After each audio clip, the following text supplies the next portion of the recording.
They told you the mind was fixed, that the way you think, feel, and react is just who you are. They told you change was slow, painful, maybe even impossible. But if that were true, how do some people face chaos with peace? How do some walk through fire and never burn? Here's the truth no one taught you. The mind is not a prison. It's a tool. And Buddhism holds the manual. For thousands of years, monks, mystics, and masters have used simple truths to break mental chains, without therapy, without pills, without running from their past. They learned how to rewire fear into peace, craving into clarity, and pain into power. And now, so will you. Tonight, as you listen, your mind will start to soften. The tight grip of stress will loosen. Thoughts that used to shout will begin to whisper. The noise will settle, and beneath it, something rare will start to rise. Silence, stillness, and strength. This isn't just audio to fall asleep to. This is a reset button for the mind. The programming begins now. Are you ready? Let's begin. So now that you know, this isn't just background noise. This is deep work, quiet work, the kind that doesn't need effort or struggle, just trust, just presence. Because tonight, you're not just closing your eyes, you're opening a door. And on the other side of that door is the place where old patterns begin to dissolve. There's something ancient inside every mind, a pull, a pattern, a rhythm that feels familiar even when it doesn't make sense. You don't remember where it came from, but it's there. A fear you can't explain, a craving that won't leave, a reaction that shows up before thought. And it happens over and over again, not because of who you are, but because of what's been left behind. This is samskara. In Buddhist and Hindu teachings, samskaras are mental impressions left by past actions, not just from this life, but from all the lives that came before. They're grooves in the mind, like fingerprints on glass or footprints in wet sand. Even if you don't see who made them, they shape the path you walk. They decide where the mind flows when it's tired, stressed, or asleep. They're like echo loops, replaying without permission.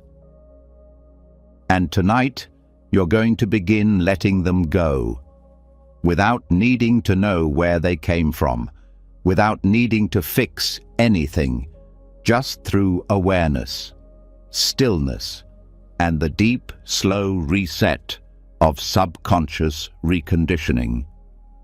Samskaras aren't memories you can see. They're patterns you feel. They show up in the way certain voices trigger you, in the way a smell brings sadness, in the panic that makes no sense. They're why some people fear abandonment before they're ever left. Why others chase approval without knowing why. Samskaras don't come with labels. They're energy, carried forward like wind carries scent, unseen, but heavy. And the problem isn't that they exist. The problem is we mistake them for truth. We think they are us, but they're not. They're echoes, and echoes can fade. Right now, the breath you're taking, that's the beginning. Because the breath doesn't carry samskara. The breath doesn't judge, it only flows. It reminds the body of what's real. And that's exactly what meditation does. Not to escape samskaras, but to watch them, to meet them, and to soften their grip without needing to fight them. You don't need to remember the moment a samskara was formed. You don't need a backstory. Buddhism teaches that it doesn't matter if a scar is from yesterday or 1,000 lives ago. The healing happens now. And healing doesn't ask for memory. It asks for presence. So how do these imprints work? Every action, every word, every thought leaves behind a trace. Think of it like a ripple. When an intense emotional moment happens, grief, love, fear, rage, it stirs the mind's surface so deeply that the vibration stays even after the event has passed. That vibration becomes a samskara. And that samskara becomes a habit, not just of action, but of perception. You begin to see the world through that lens, not because the world is that way, but because your inner imprint is coloring everything. This is why two people can experience the same event and walk away with totally different feelings. One sees betrayal, the other sees growth. One feels fear, the other feels freedom. It's not the event, it's the filter, and filters are built from samskara. The most powerful part of this: the mind doesn't need to know the source to change the filter. Modern psychology often searches for the origin of pain, digging through the past for the first wound. Buddhism skips that. It says, pain arises, let it rise, watch it, and don't add more to it. When you sit with silence, when you breathe without trying to fix, something beautiful happens. The pattern surfaces, you feel it, maybe in the chest, maybe behind the eyes, maybe like a sudden thought that flashes without warning. But you don't chase it, you don't believe it, you just let it be. And in that stillness, the samskara weakens. Every time you don't feed it with reaction, it fades a little more. This is the power of passive reprogramming. No drama, no resistance, just repetition of peace, and repetition rewrites code. Think of the mind like a field. Samskaras are like grooves worn into the earth from years of the same wheel passing through. At first, the wheel goes down easily. It doesn't even need steering. The rut is already there. But meditation is like rain, soft, steady, and over time it begins to fill the groove. The wheel doesn't stick as much. Eventually, it starts creating new paths, ones chosen with awareness, not habit. What's incredible is that even during sleep, the mind is working. This is why sleep meditation is so powerful. It's not just passive listening, it's subconscious renewal. Your brain waves slow down. The default mode network, the part that constantly replays past and future, begins to quiet. And in that space, samskaras rise gently and dissolve just as gently. You might notice dreams shift, emotions shift, reactions during the day feel less automatic. And that's how you know it's working. Not because you tried harder, but because you stopped feeding the loop. There's a reason why Buddhist monks spend hours each day in stillness. It's not to escape the world. It's to stop reacting long enough for the world inside to rewire itself. Samskaras are fed by reaction. Starve them, and they starve. But here's something deeper. Not all samskaras are negative. Some are beautiful. Compassion, patience, equanimity. They too are imprints. The mind is always forming them. So when you practice metta, loving kindness, when you hold compassion even when no one sees it, when you pause before reacting, that forms new grooves. And guess what? These are stronger than the old ones. Why? Because they're conscious, chosen, rooted in awareness. There's a line in the ancient texts that says, "What you frequently think and ponder upon becomes the inclination of your mind." That's not a metaphor. That's neuroscience before science had a name for it. Modern studies show that repeated thoughts carve neurological pathways. The mind literally reshapes itself based on what it pays attention to. So now, as you lie here, with each word, your attention is shifting. And that shift is the beginning of a different future. Not because you're forcing anything, but because you're allowing something new to settle in. Just like water finding a new path when the old one is blocked. Letting go of samskara doesn't mean becoming blank. It means choosing what gets to stay. It means not being ruled by echoes. It means being free enough to feel without fear, to think without being dragged backward. And here's the part no one tells you. This happens in layers. One pattern might dissolve tonight, another might rise next week. But each time you show up with awareness, each time you don't feed the storm loses strength. You're not erasing the past. You're just choosing not to be driven by it. This is the silent wisdom of Buddhism, not in loud transformation, but in the quiet dismantling of what no longer serves. Samskaras taught the mind to survive. Now you're teaching it to be free. And freedom feels like silence. Like peace, where there used to be tension. Like a breath that goes all the way down without resistance. Like a mind that doesn't bite its own tail anymore. So tonight, as this plays, there's nothing for you to do. Nothing to fix. Nothing to dig up. Just rest. Let the stillness speak louder than the patterns. Let awareness rewrite the code. Let the echoes fade into the distance where they belong, because the past may have shaped you, but it doesn't own you. And now we continue. And as the weight of old imprints begins to lift, those deep grooves of thought that were never really yours, something strange and liberating starts to happen. The silence you've created begins to reveal a truth that's even deeper than the patterns themselves. A truth hidden in plain sight, one that turns the whole system upside down. Because now we're peeling back the biggest illusion of all, the one called I. There's a quiet thought that sits at the root of almost every emotion, every belief, every mental loop.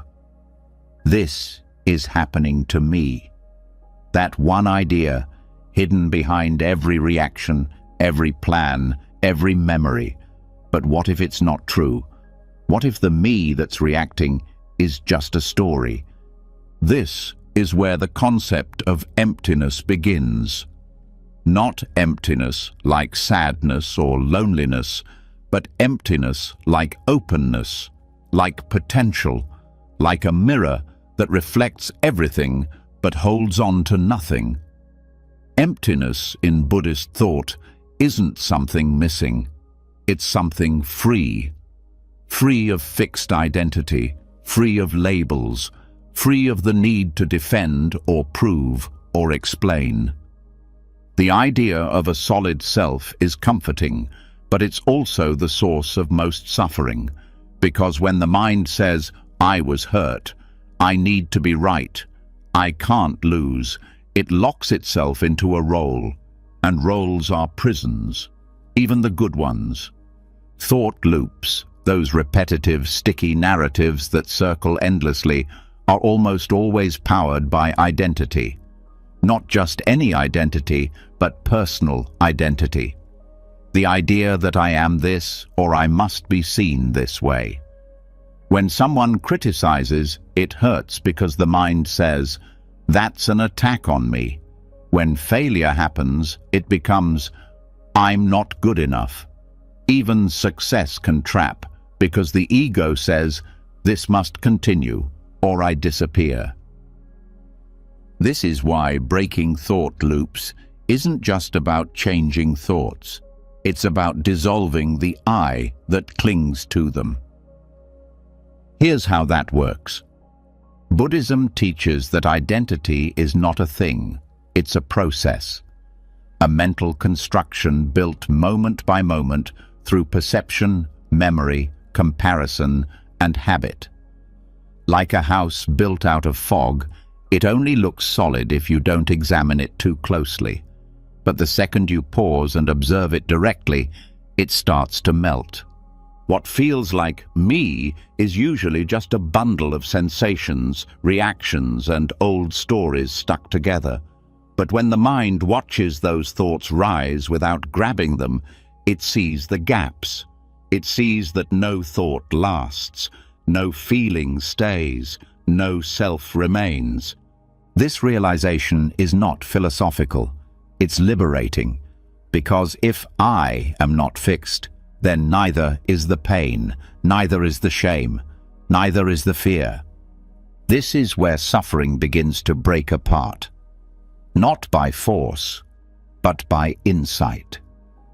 When the mind clings to a solid I, everything feels personal. But when it sees that I is just a habit of mind, emotions stop sticking, thoughts pass through without looping, conflict softens, the drama ends. Let's go deeper. The self wants to exist. It wants to be important. It wants to survive. So it creates conflict. It feeds on problems. Even when everything's fine, the ego will find something to worry about, because without a problem, there's nothing to solve and nothing to protect. Think about how many times anxiety shows up, not because something's wrong, but because the mind doesn't know who it is without worry. Think about how often doubt arises right after clarity, just to keep the self busy. This is identity maintenance disguised as thought. When the ego isn't getting fed, when no one's praising or blaming or validating, it starts panicking. Am I invisible? It asks. But underneath that question is the real fear. If no one sees me, do I even exist? This is the power of emptiness. It answers that question with freedom. Because yes, the self as a concept is empty, but awareness itself is not. Awareness doesn't need identity. It doesn't need a name, a story, or a purpose.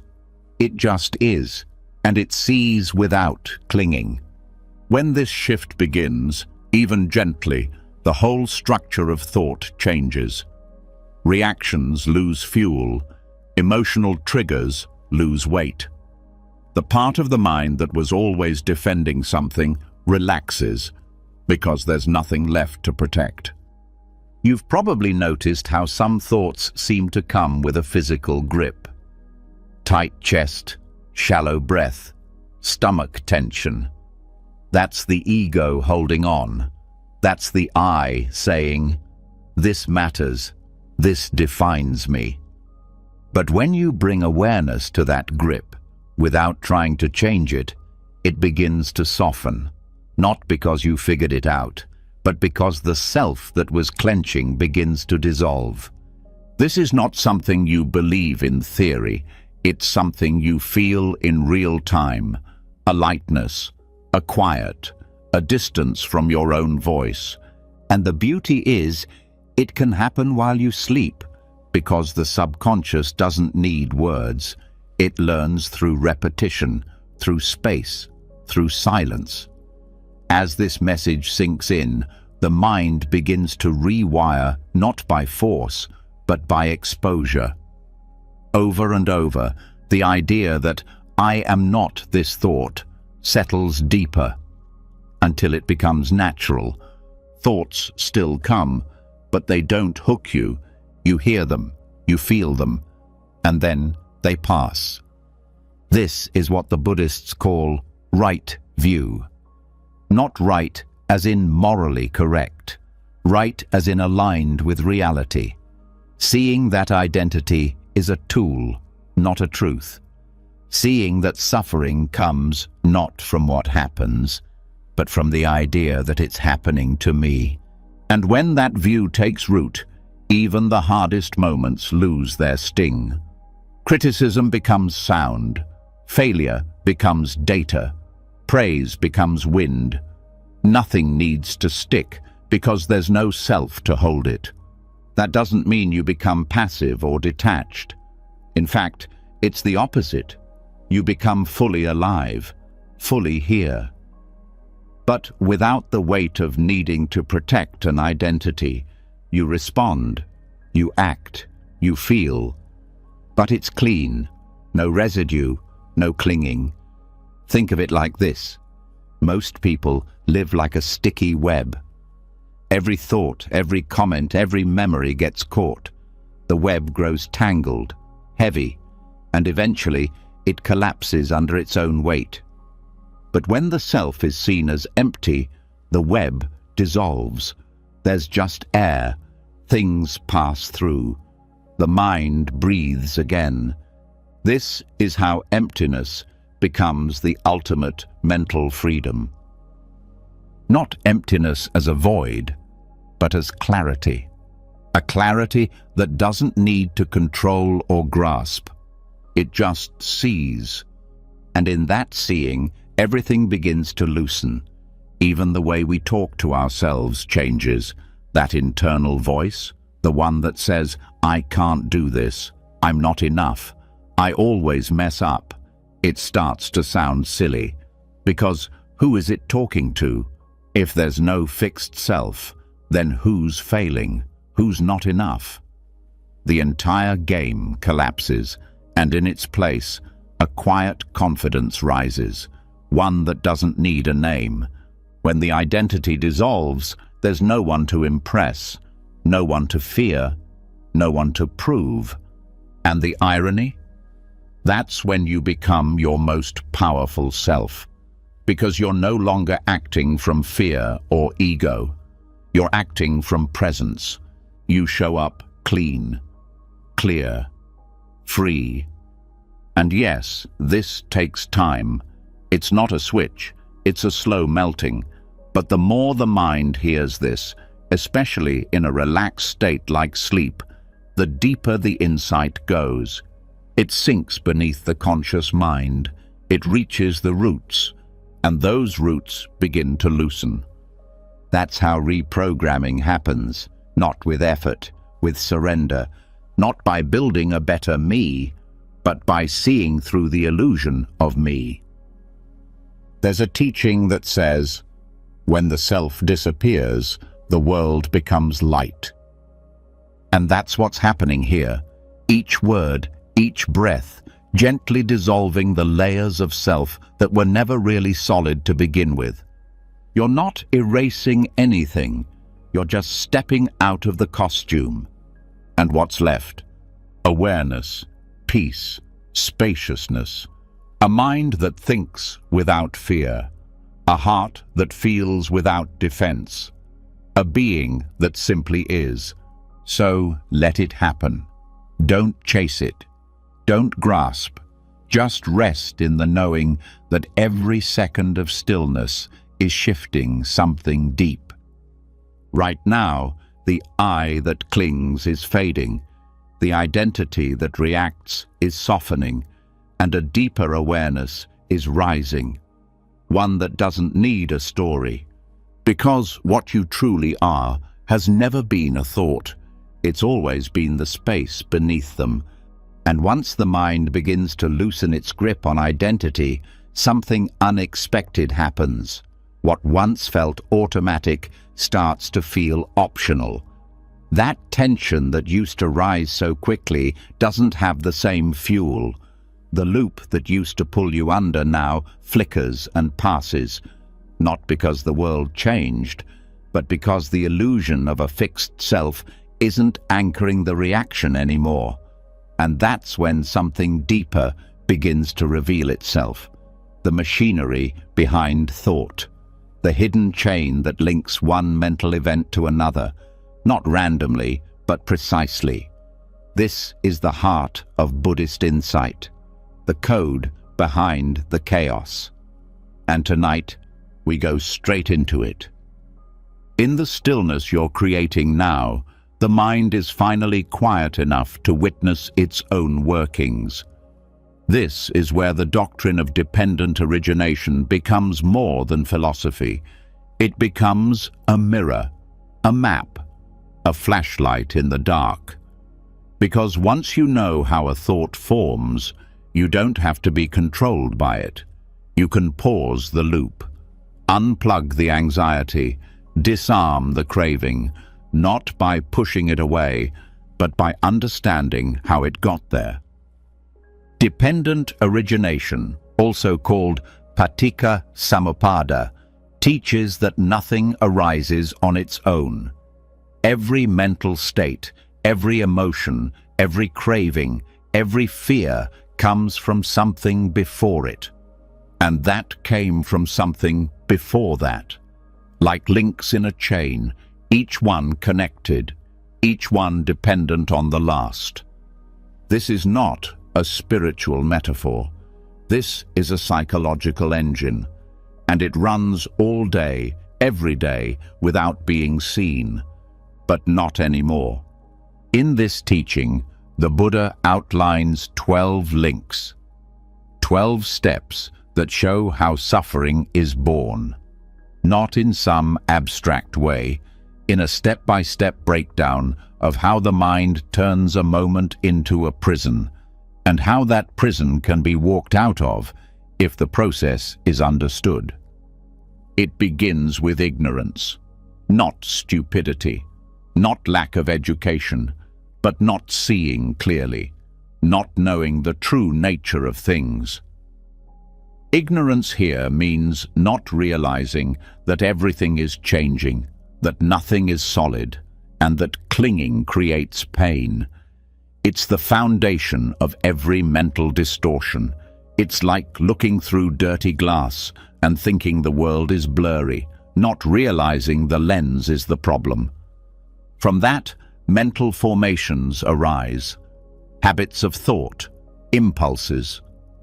These are the pre-programmed responses built from all past conditioning. They shape how we react before we even notice we're reacting. They set the tone. They nudge the mind toward craving or resistance automatically. Then comes consciousness. Not awareness, but the moment-to-moment knowing of experience. It's the light that shines on sensation, but shaped by what came before. If the light is colored by those old formations, even neutral events start to feel threatening. A look, a silence, a delay, it all gets interpreted through that lens. From consciousness, name and form arise. That's mind and body, the mental labels and the physical sensations. They work together, building the world we perceive. A tight chest becomes anxiety. A sensation in the stomach becomes danger. These labels come fast and they feel real, but they're built on earlier links. Change the input and the labels shift. Then the 6 sense bases activate. Eyes, ears, nose, tongue, body, and mind. Yes, mind is a sense base in Buddhism. It's the organ that senses thoughts, just like the eyes sense light. When any of these sense doors open, the next link begins. Contact happens when sense base meets object. Eyes meet sight. Ears meet sound. Mind meets thought. And when contact happens, feeling arises. Not emotional feeling, but sensation. pleasant, unpleasant, or neutral. This part is automatic, but it's also crucial because feeling is the fork in the road.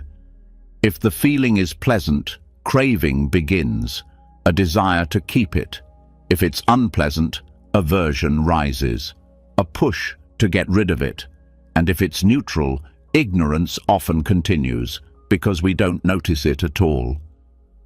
This is where suffering starts to take shape, not from the sensation, but from the grasping, from wanting more or less or different.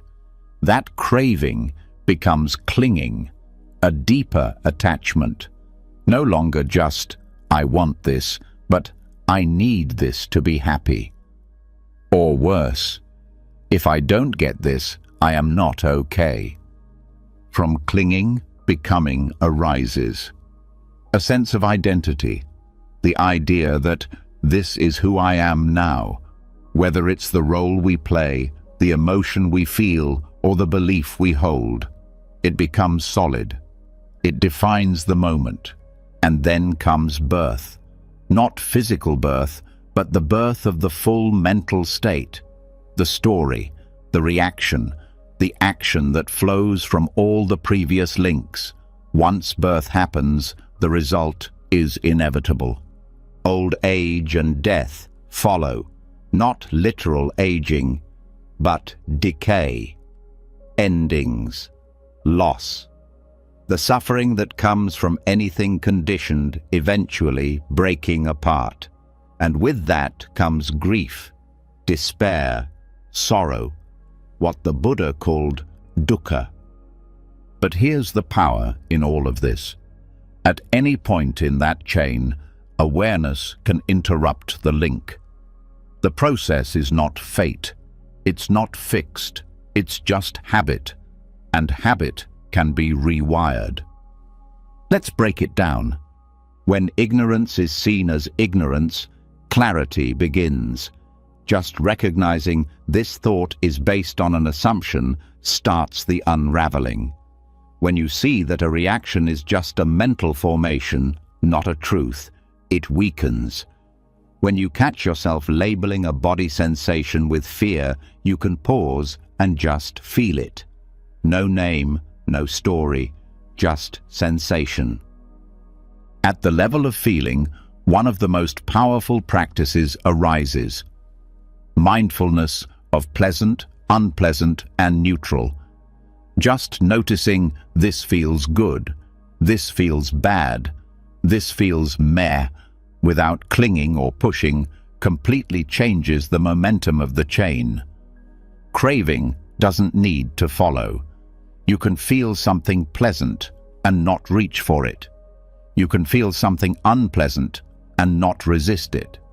And if craving is already there, it can be seen too, not indulged, not denied, just watched. Craving wants urgency, but mindfulness slows it down. Clinging only holds power when it's unconscious. When brought into awareness, its grip softens. You don't have to suppress it. You just don't obey it. That's how the cycle weakens, one link at a time. Now consider this. Every time you notice a thought and choose not to react, you're breaking the chain. Every time you feel discomfort and choose to stay with compassion, you're breaking the chain. Every time you choose awareness over identity, clarity over reaction, stillness over impulse, you're rewiring the whole system. And when this starts to happen during sleep-based reprogramming, it becomes even more powerful. Because the mind is not arguing, it's absorbing. These insights begin to sink beneath the surface. The subconscious starts to recognize patterns before they fully form. The pause becomes natural. The loop slows down before it begins. You might start noticing that you don't react the way you used to. That anxiety comes but leaves faster. That craving arises but doesn't control you.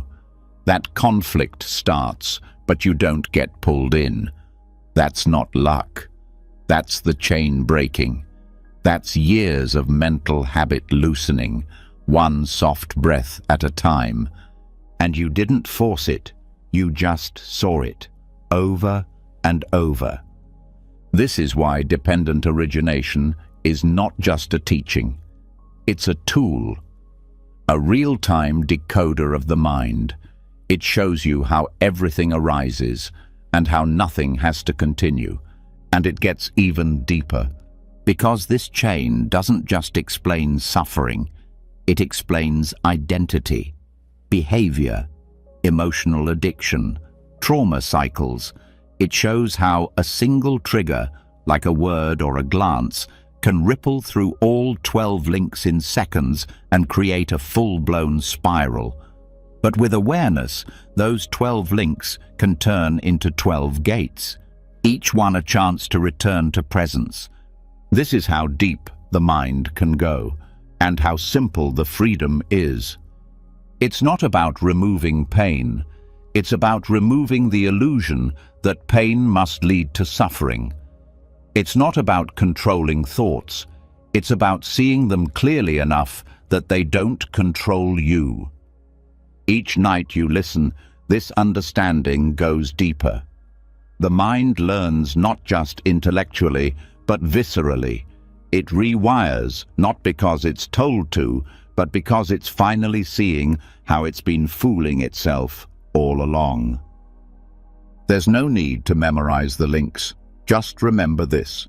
Suffering builds when the mind reacts. Freedom builds when the mind sees. You don't have to stop the chain at the first link. Stop it at the 5th, or the 7th, or the 11th. Any point is an entry point. Every moment is a door. And when enough of those doors are opened, a new path forms. One that doesn't lead to sorrow. One that doesn't end in reaction. One that loops not into craving and identity, but into clarity, peace, and rest. That's what's happening now. You're not just falling asleep, you're rising above the loop. And now that the chain has been revealed, that link between one moment and the next, that silent engine behind every craving, every reaction, every constructed identity, something subtle starts to shift. There's a widening of space between stimulus and response, a pause that wasn't there before, a deeper awareness of where thoughts begin and how easily they snowball when not seen clearly. But as clarity grows, so does a new kind of burden, the question of consequence, the weight of cause and effect, the quiet voice that wonders, did I bring this on myself?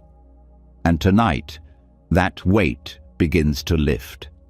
Because the next layer of mental reprogramming isn't just about understanding the process. It's about untying the knot of guilt that forms when karma is misunderstood. A knot that tightens with every mistake, every failure, every painful outcome. But Buddhism offers a different way of seeing it. Not through punishment, not through shame, but through precision. Through understanding the difference between karma and vipaka, action and result. The word karma gets thrown around a lot, often stripped of its depth. In popular culture, it's used like a cosmic scoreboard. Do good, get good. Do bad, get bad. But that's not how the Buddha taught it. Karma isn't about judgment. It's about momentum. It's not a cosmic punishment system. It's a natural law of cause and effect, operating at the level of mind. Karma is simply action, intentional action. Not what happens, but what you initiate. Every thought, word, or deed that arises from intention is karma. That's it. It's the seed. What grows from it is vipaka, the result, the fruit. But here's where it gets complicated. The result isn't always immediate. It's not always obvious. And it's not always personal. Pain doesn't always mean bad karma. Success doesn't always mean good karma. The universe isn't rewarding or punishing. It's unfolding, constantly. And sometimes the result of an action from long ago, this life or another, ripens in ways that make no logical sense to the conscious mind. Understanding this brings freedom, because it allows you to stop asking, "Why me?" and start seeing pain as part of a much bigger process. One that includes but doesn't revolve around you. Let's take this deeper. Vipaka is not delivered like a bill. It's not a score being settled. It's the natural outcome of conditions coming together. Just like planting a seed doesn't mean instant fruit. Soil, water, sunlight, all play a role. And even then, weather and time affect how and when it ripens. Some karma ripens quickly, some takes years. Some may not ripen at all in this life. Others may not even be yours. Yes, because the field we live in isn't isolated. It's shared. Collective karma exists. Group patterns, cultural trauma, inherited tendencies passed down not just biologically, but emotionally, psychologically. Sometimes what feels like your fault is actually the residue of systems much larger than the individual. This is why Vipaka cannot be taken personally, because what arises now is the result of countless conditions, not a divine verdict. You don't suffer because you deserve to. You suffer because conditions have aligned in a certain way, and those conditions can shift. This perspective creates a different kind of healing, one not rooted in guilt or blame, but in clarity. When pain is seen as result, not identity, you stop using it as proof of your worth. You stop interpreting every struggle as a sign that something is wrong with you, and more than that, you stop fearing karma. Because when understood correctly, karma is empowering. It says, your choices matter, not because they control outcomes, but because they shape your inner world. Karma is not about what happens to you. It's about how you move through what happens. Let's break it down further. When the mind believes pain is a punishment, it creates resistance. It clenches, it questions, it spirals. But when pain is seen as a vipaka, an unfolding of conditions, something softens. You still feel it, but it no longer defines you. It no longer becomes your identity. And when you start seeing the difference between karma and vipaka in real time, the way you move through life changes. You make a mistake. Instead of spiraling into guilt, you reflect. You see the intention behind the action. You adjust. That's karma. You experience consequences. You feel the sting. But instead of self-punishment, you respond with care. That's wise engagement with vipaka. This is not about moral perfection. It's about sensitivity, awareness, discernment. Seeing that what you sow may not grow immediately, but the soil remembers. And here's the part that really frees the mind. Understanding that some vipaka has nothing to do with your present karma. This removes the false pressure to control outcomes. It allows compassion to rise in the face of confusion. Sometimes life hurts because life is complex, not because you did something wrong. And this is where deep forgiveness starts. Not just for others, but for yourself. Because when you realize that results are just that, results, You stop beating yourself up over the uncontrollable. You stop tying your worth to success. You stop thinking you could have done more if only you'd been better. You begin to trust something wiser than logic. The slow unfolding of mind and matter, the subtle shift that happens when you meet life with awareness instead of judgment. Let's bring this into the subconscious. When this understanding begins to settle, not just in the intellect, but in the emotional core, it rewires how the nervous system responds to challenge. The guilt reflex weakens. The shame impulse loosens. That quiet voice that whispers, "This is your fault," begins to fade. Because the mind now knows fault isn't the point. Response is. Even in dreams, even in deep rest, this shift can be felt. A dream of failure might no longer leave a residue of self-hatred. A memory might arise, but pass without the same sting. Not because the memory changed, but because the lens did. And that lens is what karma shapes most. You may not control what happens, but you can always influence how you see. That's where karma is most powerful, not in changing the outer world, but in transforming the inner response. The more this teaching is heard, the deeper it goes. It starts to replace old scripts. Scripts that say, "You're being punished. This is what you deserve. You always mess up." Those scripts dissolve when met with truth. Because the truth is far more compassionate than the ego ever was. And the truth is this: you're not here to be punished. You're here to awaken. Every moment, every emotion, every ripple of experience is part of that awakening. Some karma ripens sweet, some ripens bitter. But all of it can be used for clarity. All of it can be met with grace. Even when the mind forgets, the practice remembers. Even when fear returns, the path is still beneath your feet. Vipaka may be the fruit, but how you carry it, how you move through it, that's the practice. That's the freedom. That's the real karma being created in every breath. So now, as your body rests and the mind opens, let this truth settle in.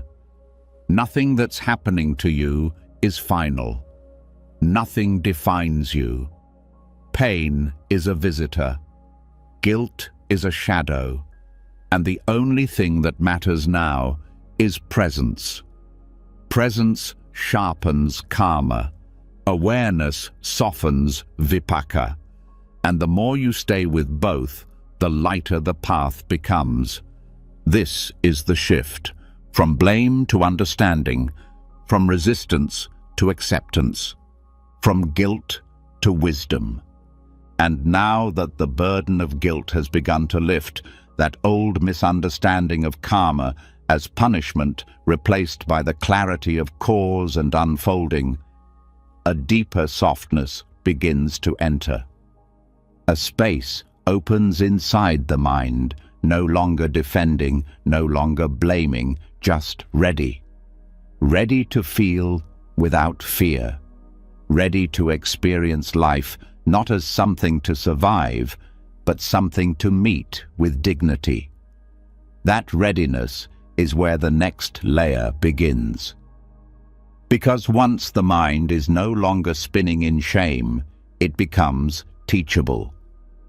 And what it can learn, even in sleep, are states of being that heal everything they touch. States that don't depend on outcome, identity, or control. Just presence, just feeling, and those states are the Brahmaviharas. They're called the sublime attitudes, not because they're difficult or unreachable, but because they elevate the heart.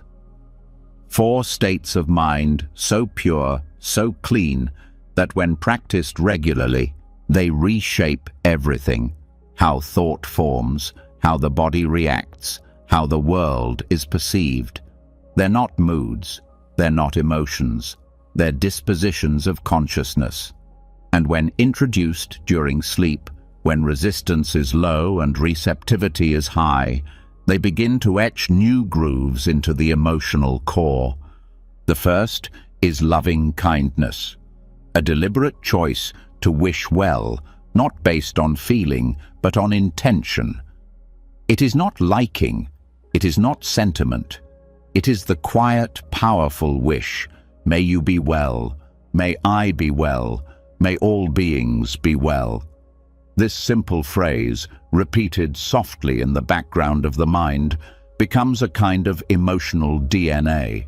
It bypasses judgment, it overrides separation. And the more often it's felt, even faintly, the more it becomes a new emotional default. When practiced during waking life, loving kindness rewires how we view ourselves and others. But when repeated during sleep, it goes even deeper. It changes how the subconscious relates to memory, to the face of a stranger, to the old voice of self-criticism. Because the mind, once steeped in fear, begins to adopt a baseline of goodwill. And goodwill, when internalized, breaks cycles of attack and defense before they even start.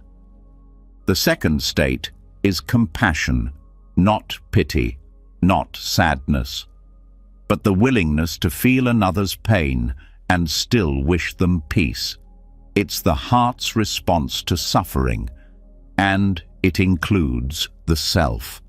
Self-compassion is not indulgence, it is medicine.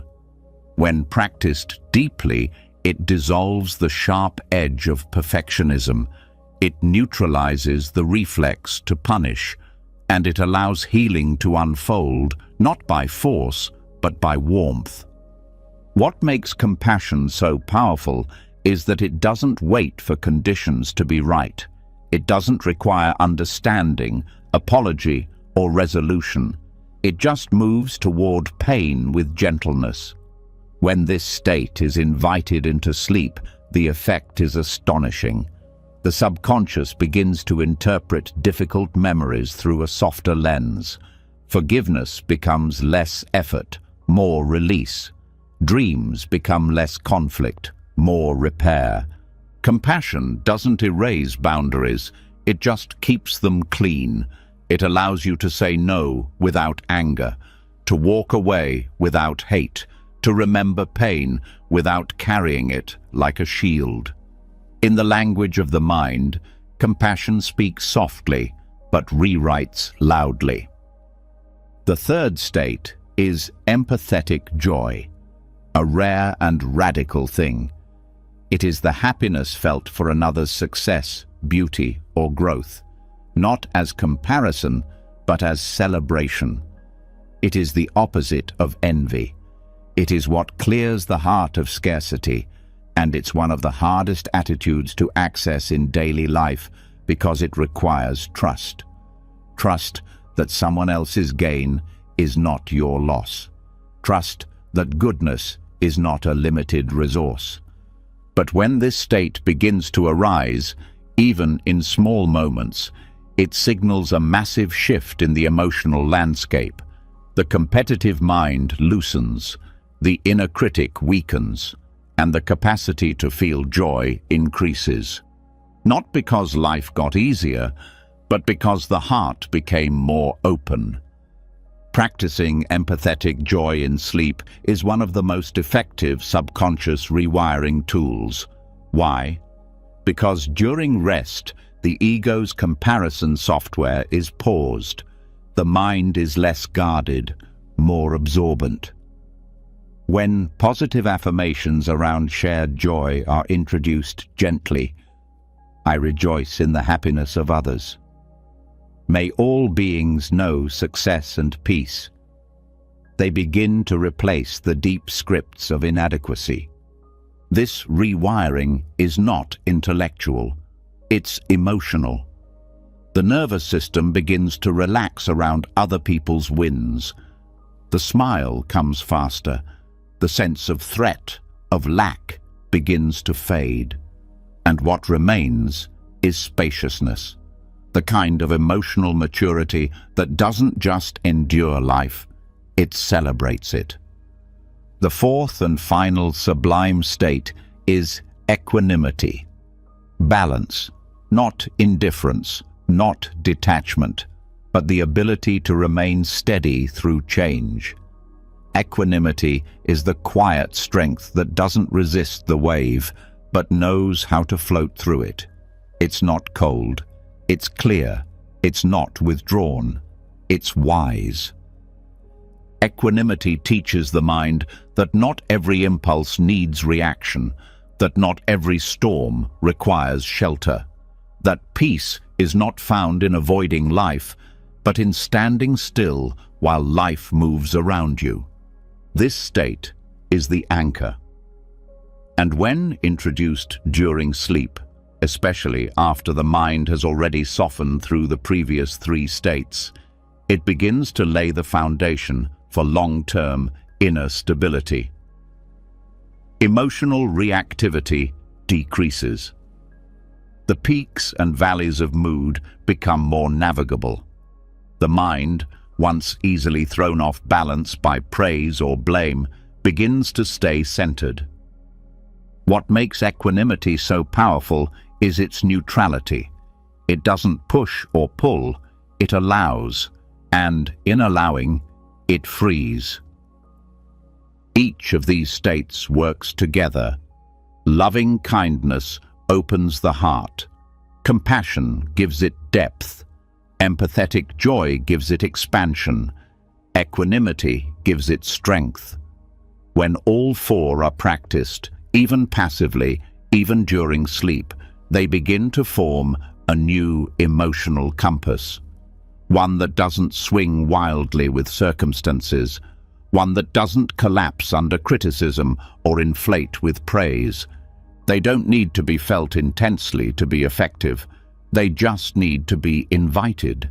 The subconscious mind is always listening. When these attitudes are repeated through nightly affirmations, they begin to replace the old scripts.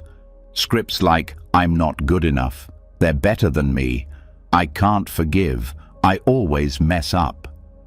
Those thoughts lose strength when the inner dialogue becomes, may I be kind. May I meet this pain with compassion. May I celebrate their joy. May I rest in balance. This is not emotional fluff.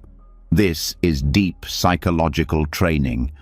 And the most effective time to plant these seeds is when the mind is soft and the gates of the subconscious are open during sleep. There's a reason Buddhist monks spend years developing these attitudes, not because they're nice, but because they're transformative. They rewire not just behavior, but perception. They change how the world looks, feels, and responds. And when repeated in the silence of night, they begin to take root at the level where real change happens. Over time, something starts to shift, not in how much pain you have, but in how you carry it. Not in how perfect life is, but in how little it controls you. You become less reactive, less guarded, more resilient, more open. You don't need to convince yourself of peace. It starts to feel like home. This is the hidden gift of the Brahmaviharas. They don't ask for perfection. They don't require belief. They just ask for presence. And presence, repeated, becomes programming. So now, as your body softens further and the breath continues its slow rhythm, let these states begin to settle into the layers beneath thought. May loving kindness gently wash over any harshness still held. May compassion touch the places still aching. May joy find a home even in quiet moments. May balance anchor the parts of you still learning to let go. Because no matter what today brought, no matter what thoughts tried to take hold, tonight you're planting something deeper, something the world can't shake, something that grows in silence and blooms without effort. And as those 4 sublime states begin to settle into your system, softening the edges of thought, deepening emotional balance, dissolving comparison, and rooting you in calm goodwill, there's something else that begins to reveal itself beneath the surface. It's subtle, but powerful.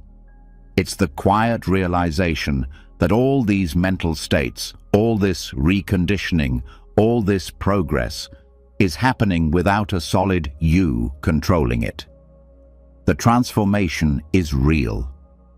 But the one who claims it, less and less necessary, because now we're entering the deepest territory of all. Not what the mind is thinking, not how it feels, but who it thinks is thinking and feeling at all. There's a voice that follows most people their entire lives. It judges, it doubts, it compares, it criticizes. Sometimes it whispers, sometimes it shouts, but it's almost always there, giving commentary on everything, especially on you. That voice says things like, "You always mess this up. You're not enough. They don't like you. You should be doing more. You're falling behind." It feels like truth, but it's just noise. And more importantly, it's not you. That's the heart of this teaching, the insight known as anatta, non-self. This isn't just a rejection of ego, it's the radical realization that the self the voice is talking to and the self the voice pretends to be is a mental fabrication. There is no solid, permanent I behind the thoughts, no fixed person being judged, no core identity being threatened, just process, just flow, just mental events coming and going. And when that's seen clearly, not just understood, but felt, everything changes, especially that inner dialogue. The voice loses power because there's no one left to believe it. It's not about silencing the voice. That's not necessary, and it's not possible. What's possible is seeing it for what it is: empty sound, thought with no thinker, words arising in a system that doesn't need a narrator. And this becomes most accessible when the mind is quiet, when the defenses are down, when the need to hold on to identity begins to fade. That's why this teaching is so effective during sleep, because the conscious mind, the one that usually insists on being me, begins to dissolve. And what's left is awareness without attachment. The thought, "I'm not good enough," might still appear, but there's no one there to grip it, no one saying, "That's about me." It's just sound, just passing, like hearing a stranger speak in the distance. You recognize the words, but you don't respond. This is how non-self neutralizes negative inner dialogue. Not through counter-argument, not through willpower, but through disidentification. The insight that this voice isn't coming from a real self, it's arising from conditioned habit, from echoes, from brain patterns, not from identity.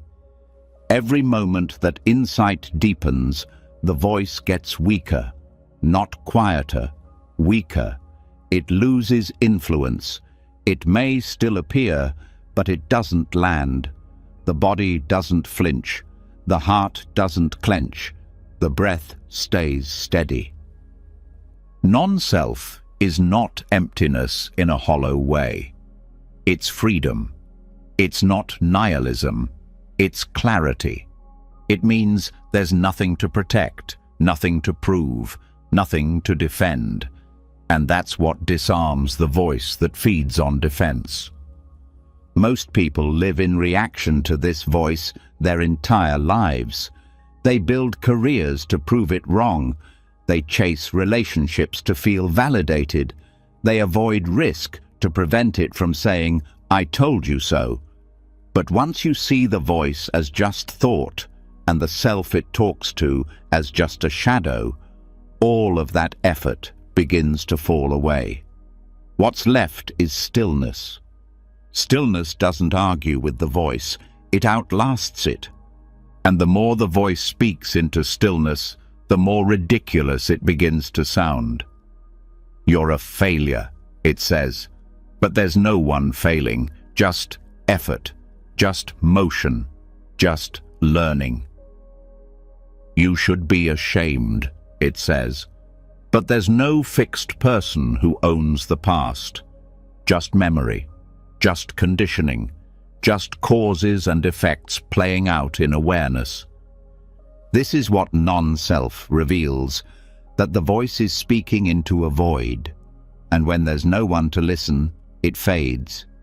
It's important to understand that this isn't about becoming numb. It's not about detaching from life or shutting down feeling. In fact, it's the opposite. Without the story of self, emotions become cleaner. Grief is just grief, not my grief.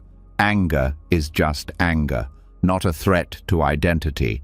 Joy is just joy, not proof of success. Emotions are felt more deeply, but clung to less. They move through, without sticking.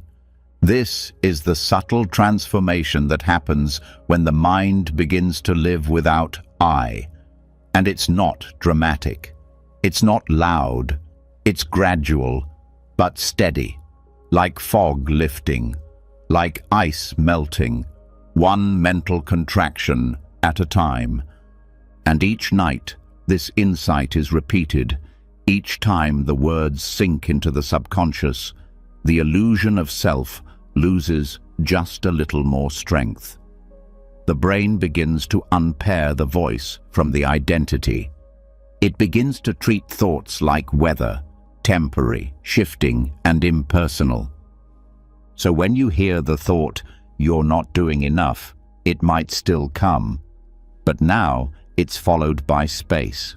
And in that space is the awareness that this is just old conditioning playing out. No one needs to answer. No one needs to obey. And just like that, the loop breaks.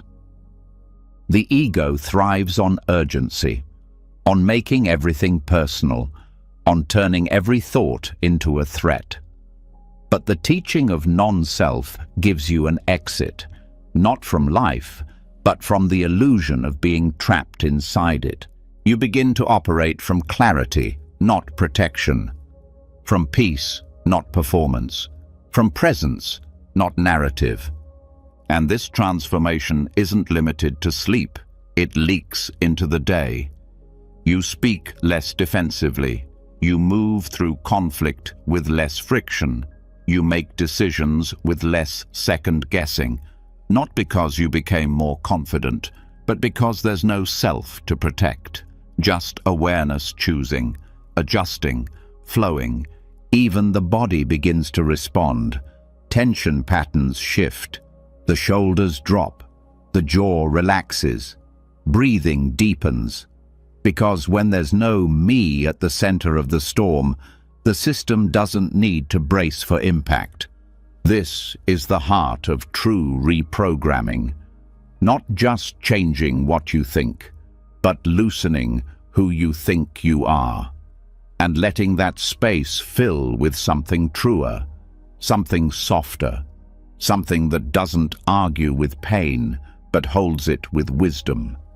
Because once you see that the self is not a solid thing, but a flickering process, you stop trying to fix it, and you start living from the place beneath it, the place that watches, that listens, that knows, even now, that peace isn't found in changing the voice. It's found in stepping outside of its reach. So tonight, let the voice say what it wants. Let the thoughts rise and fall. Let the mind do what it does. But know deeply that you are not what it says. You are not the story it tells.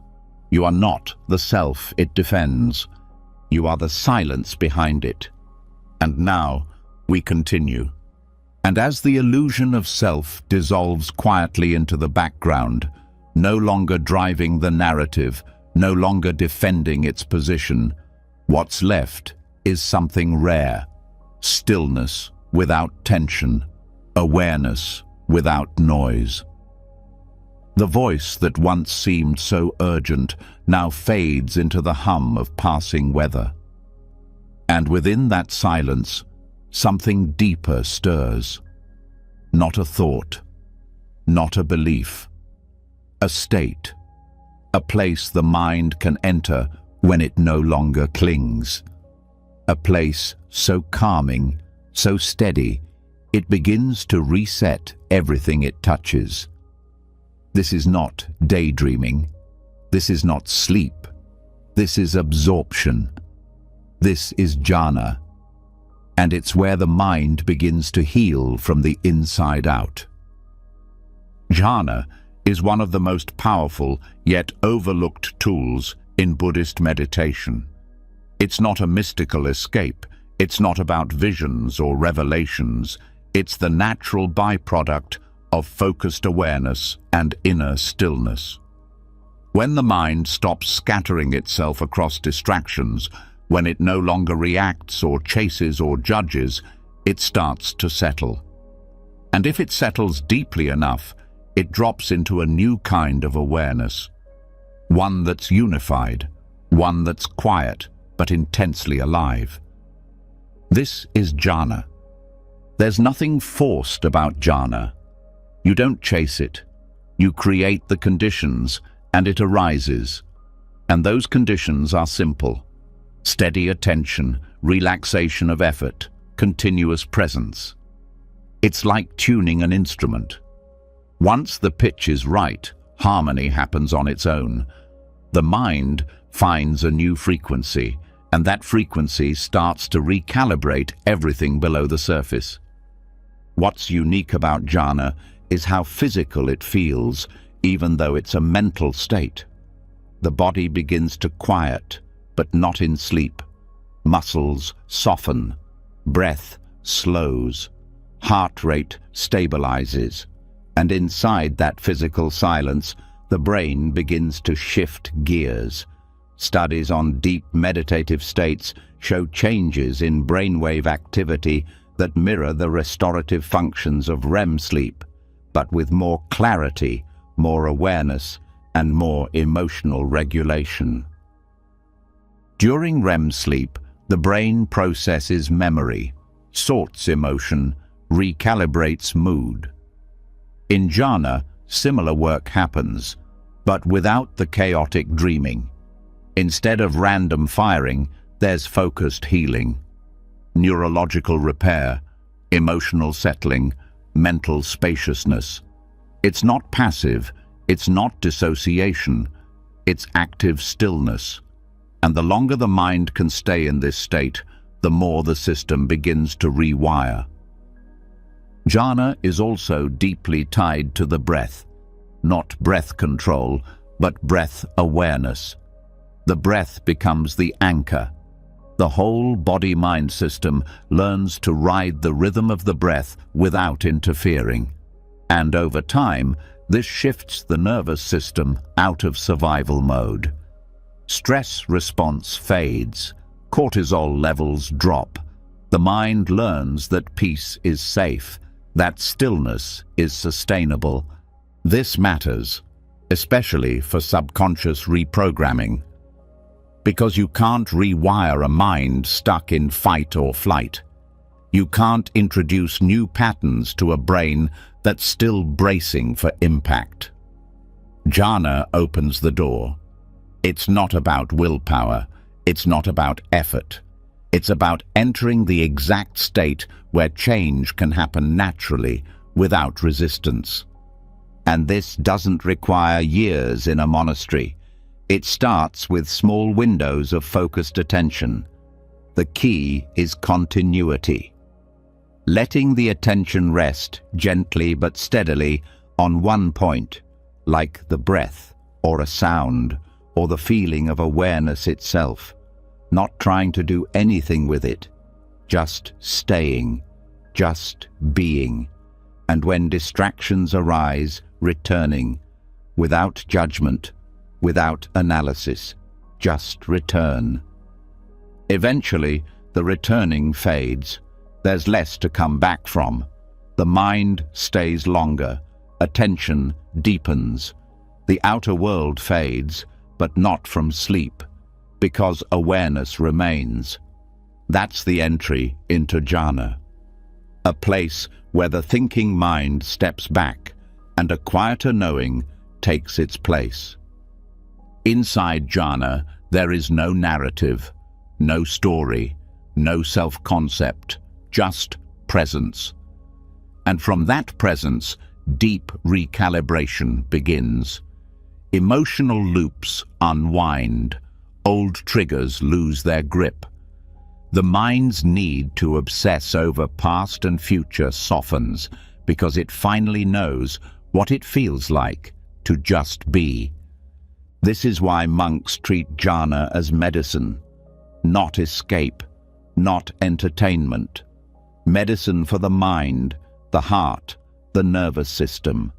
A kind of silent therapy where the healing happens not from talking, but from resting in something deeper than thought. What's remarkable is that the effects of jhana last, not just during meditation, afterward. The mind retains a trace of that silence, a softness, a steadiness that lingers into conversation, into work, into stress. This is what makes it powerful for transformation. It doesn't just feel good, it changes how you move through the world. Jhana also disrupts the momentum of compulsive thinking. The mind that constantly narrates, worries, plans and replays has no place to stand inside absorption. The usual voices go silent, not because they're shut out, but because they have no fuel, no attention, and without attention, they dissolve.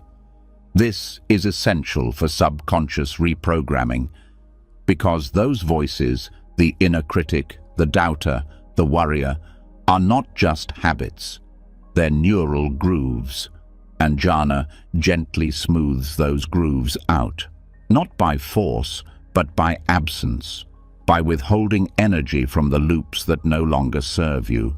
It also shifts the emotional baseline.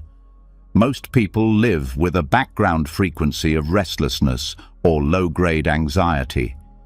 It's so constant, they don't even notice it until it's gone. Jhana gives the nervous system a taste of peace deeper than sleep, and once that taste is known, the system begins to crave it. Not like addiction, like coming home. This craving isn't desperate, it's healthy. It draws the mind toward stillness, not stimulation, toward reflection, not reactivity.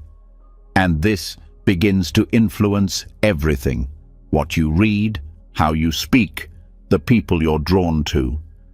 The entire internal compass starts to shift toward peace. Jhana also helps unhook from identity patterns. When the mind experiences itself without self-reference, it starts to see how artificial those roles really are. The overachiever, the victim, the imposter, the perfectionist. All of it falls silent in deep absorption. And when the mind returns, it remembers the silence was more real than the role. This memory becomes part of your operating system. It changes how seriously you take your inner drama. It doesn't mean you stop feeling. It means you stop believing every emotion is a permanent truth. You feel more, but cling less. Jhana also sharpens perception, not just during practice, in daily life. Colors seem brighter, food tastes richer, attention gets stronger, because jhana trains the mind to focus without strain, to observe without judging. That clarity bleeds into everything else. It also improves emotional regulation, not by suppressing emotion, but by expanding the container. In deep stillness, emotions don't vanish. They unfold like waves in slow motion. The mind sees them before they peak. And that space allows for choice. The scream never comes. The shutdown never happens. The reaction stops before it starts. That's the silent power of jhana. It builds inner pause, inner space, not as a skill to be used, as a new default setting. And here's the most profound part. Jhana can be cultivated even in sleep. Not in the same depth as formal sitting, but enough to change the baseline of the subconscious. When the nervous system is used to resting in calm presence, that state begins to appear on its own, during rest, during dreams, even in moments of stress. You begin to notice that your dreams become quieter, that your mornings feel lighter, that your reactions soften, not because you tried harder, because your inner system is now calibrated to silence. This is not magic. It's conditioning. It's the result of showing the mind a new way to exist and letting it practice that way when resistance is lowest. Jhana is not a goal. It's not something to chase. It's a state the mind remembers how to enter once it stops trying to fix itself. It's a return. And every night you allow your system to rest in words like these, you're pointing the mind back to that return path. So even now, as you rest, the mind is adjusting, calibrating, rebalancing itself around a new center. Not thought, not story, not self, stillness. And from that stillness, everything changes, not all at once, but surely and deeply. And as the mind begins to stabilize in that deeper stillness, that unshakable absorption where reaction fades and awareness takes the lead, something else becomes possible, a deeper inquiry, not into how to calm the mind, but into what the mind actually is, not just silence from thoughts, but clarity about the structure beneath them. When the turbulence settles, the components that create experience start to show themselves. And what becomes clear, perhaps for the first time, is that what we call self isn't one thing. It's a process, a bundle of parts, pieces moving so fast they create the illusion of one whole. And that illusion is what keeps habits stuck and suffering alive. But when you see through it, the system resets. And this is where the 5 skandhas come in. The 5 skandhas, or aggregates, are the building blocks of the mind's experience. They're not separate from life. They are life from the inside. They shape what you feel, what you believe, what you think you are. They function like a machine running in the background, building the sense of continuity that says, "This is me." But none of them, on their own or together, are a self. And when that's clearly seen, even for a moment, a kind of internal rigidity dissolves. The weight of identity starts to lift. The first aggregate is form. This is the physical body, the raw material of existence. Bones, skin, breath, heartbeat. It's the visible, tangible part of your experience. But even this is not static. The body changes moment to moment, cells dying, cells being born, breath rising, breath falling. The illusion comes when the mind overlays form with the story of my body, turning impermanent material into a permanent possession. But this possession can't be held. It shifts constantly. And when the mind stops clinging to the body as an anchor for self, fear around its changes begins to soften. The second aggregate is sensation. This is the feeling tone of experience, not emotion, just whether something feels pleasant, unpleasant, or neutral. This arises in every moment of contact, a sound, a thought, a smell, and instantly the system assigns a tone. Pleasant? Move toward it. Unpleasant? Pull away. Neutral? Often ignored. This reactive loop happens automatically and drives most behavior. But when seen clearly, sensation becomes just another part, not a command, not an identity, just a flicker of feedback. Awareness can hold it without obeying it, and that pause between feeling and action becomes the ground of freedom. The third is perception. This is the labeling mechanism. It's how the mind recognizes patterns. Tree, anger, problem, safe. Perception builds meaning from raw data. It categorizes. It makes the world navigable, but it also filters everything through memory, through bias, through the lens of previous experience. That's why two people can see the same event and walk away with entirely different interpretations. Perception is useful, but it's not truth. It's constructed, and when that's realized, the grip it holds over reaction begins to loosen. You don't have to believe every label your mind throws at you. You can watch it apply meaning and let it pass. The fourth aggregate is mental formations. These are the habits of thought, the inclinations, the emotions, the intentions that color perception. They're built from karma, from past actions, repeated responses, cultural conditioning. They're the push behind most choices, the mood that forms before a thought, the urge before a decision. They're not fixed. They're deeply conditioned patterns. But because they feel internal, we often mistake them for identity. I'm just like this. I've always been this way. But mental formations change. They evolve. They dissolve when not reinforced.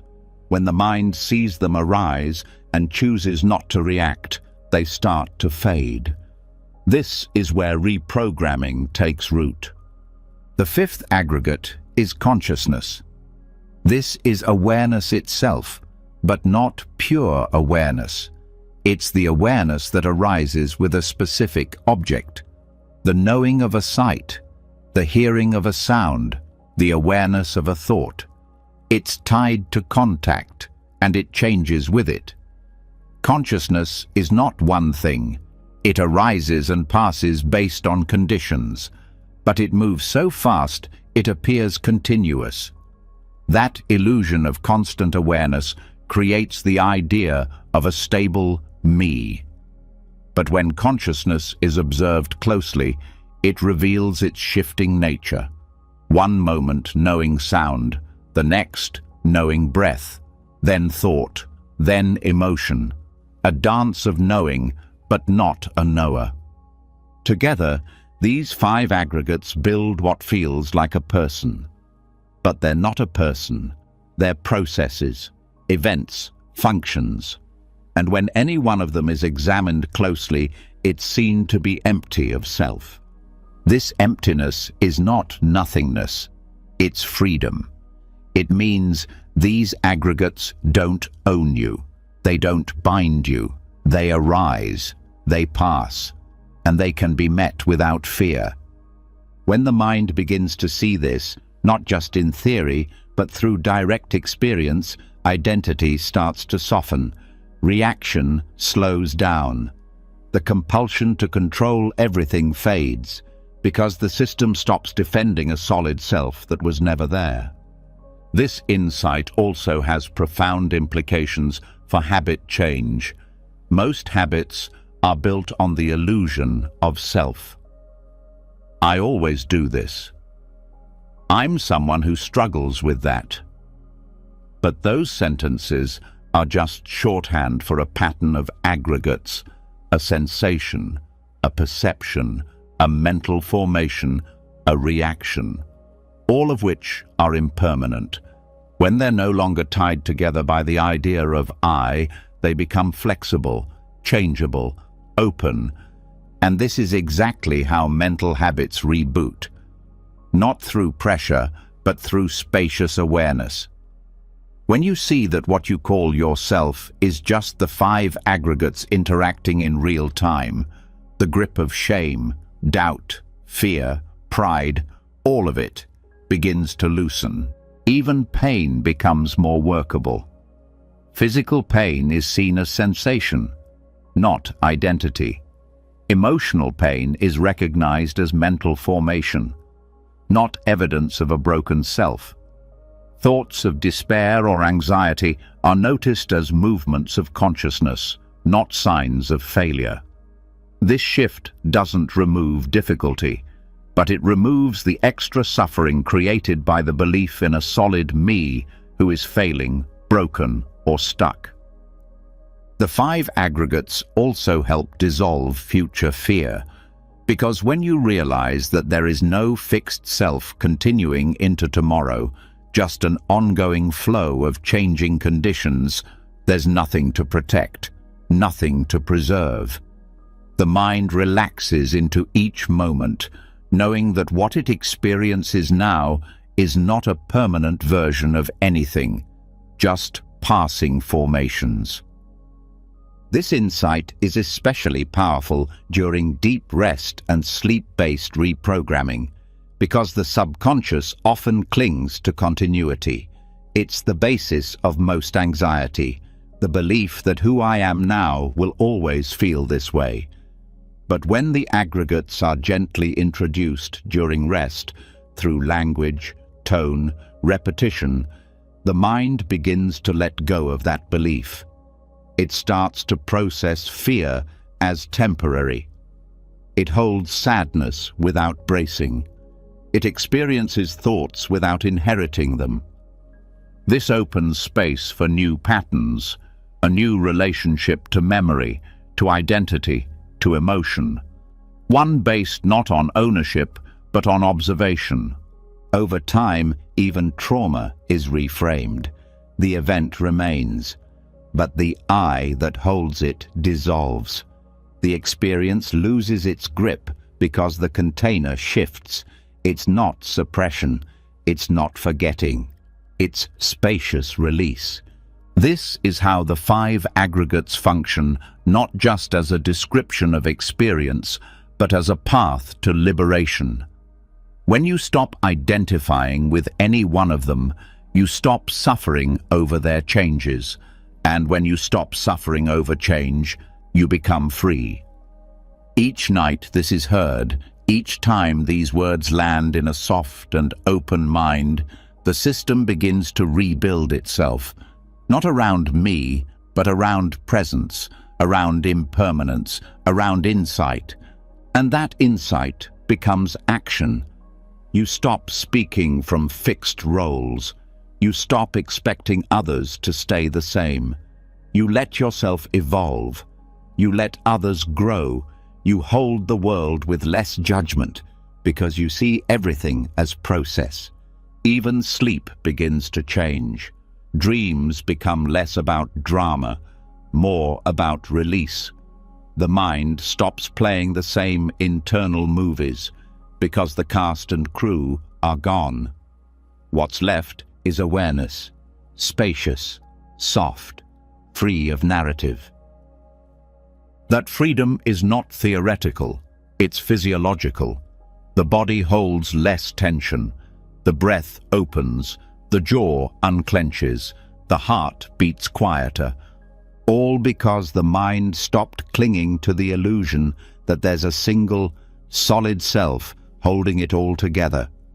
There isn't. There never was. And now, you can rest in the space that opens once that truth is felt.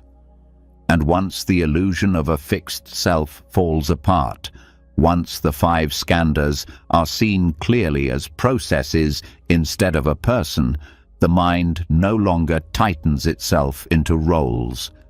Reactions lose their stickiness. Thoughts come and go without crashing into identity. There's a kind of internal freedom that can't be faked. But as that space opens up, a new tension can quietly sneak in, a question that doesn't speak loudly but still shapes every effort forward. Now that I see clearly, what do I do with it? Should I push harder to change, or let go completely? And in the silence between those two extremes, something else begins to emerge. A third way. The one the Buddha called the middle way. This path isn't about balance in the usual sense. It's not moderation between overdoing and underdoing. It's a deeper wisdom that sees both control and surrender for what they are, forms of clinging. One clings to progress, the other clings to release. One says, I must fix this. The other says, I must stop trying. Both are based on desire, both are rooted in identity, and both keep the cycle going. The middle way is different. It doesn't lean into force, and it doesn't collapse into passivity. It moves beneath both, quiet, steady, attentive. It lets effort rise when needed and fall away when not. It doesn't reject discipline. It doesn't chase comfort. It meets the moment exactly as it is, then responds, not with panic, not with withdrawal, but with presence. This is not an easy concept for the modern mind. Most systems teach in binaries: go all in or give up, push through or let it be. But the middle way doesn't need those poles. It watches the impulse to control, then asks gently, is this coming from wisdom or fear? It watches the pull to let go, then whispers, is this real surrender or subtle avoidance? This is where peace becomes practical, not an abstract concept, not a distant reward, but something felt in the bones when the extremes fall away. In daily life, the pull toward control often hides in the language of self-improvement. I need to get better. I should already be further along. I have to fix this. The intention may be growth, but the energy behind it is pressure, striving without clarity. And that striving wears down the nervous system. It keeps the body tight. It floods the mind with dissatisfaction. No matter how much is achieved, it never feels like enough, because the improvement is built on the belief that who you are now is lacking. On the other side is surrender, often romanticized. Just let go. Whatever happens, happens. It's all meant to be. But this, too, can become a mask, a way of stepping back, not from wisdom, but from fear of failure. The surrender that avoids effort is not peace. It's resignation. It's a subtle story that says, I give up trying, so I can't be disappointed. The middle way moves differently. It asks what's appropriate now, not what should be done forever, not what would feel safest. just what fits this moment, with this energy and this clarity. It's not neutral, it's intelligent, active when needed, restful when wise, always grounded in awareness, never in escape. And this is where deep transformation begins to take hold. Because the habits that run the mind, perfectionism, procrastination, avoidance, obsession, they all rely on one of the two extremes. They need you to believe that control will save you, or that surrender is your only protection. When those narratives fall, the habits lose fuel. They can't find a home in presence. This teaching becomes especially powerful during subconscious reprogramming. In deep rest, the mind often drifts toward one polarity or the other, a loop of "I should be doing more" or "I'll never be able to change." But when exposed gently to the middle way, a third response forms. Not a thought, a tone, a kind of subtle willingness to meet whatever is here, not with judgment, not with resistance, but with enough clarity to know this is enough right now. The nervous system begins to recalibrate. The stress from striving starts to loosen. The fatigue from avoidance begins to lift. And what's left is a state that doesn't need to swing from effort to collapse anymore. The middle way is not a compromise. It's not a weak blend of opposites. It's a different movement altogether. One that trusts the moment to reveal the path forward instead of forcing one. And it works because it speaks directly to how the mind creates suffering. Suffering is rarely about the present moment. It's about the resistance to it. The belief that it should be different. That you should be different. That something needs to happen immediately to fix what's wrong. The middle way sees that belief and doesn't argue with it.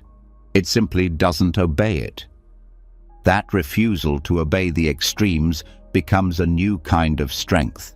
A quiet power that no longer needs to shout, that no longer needs to prove anything.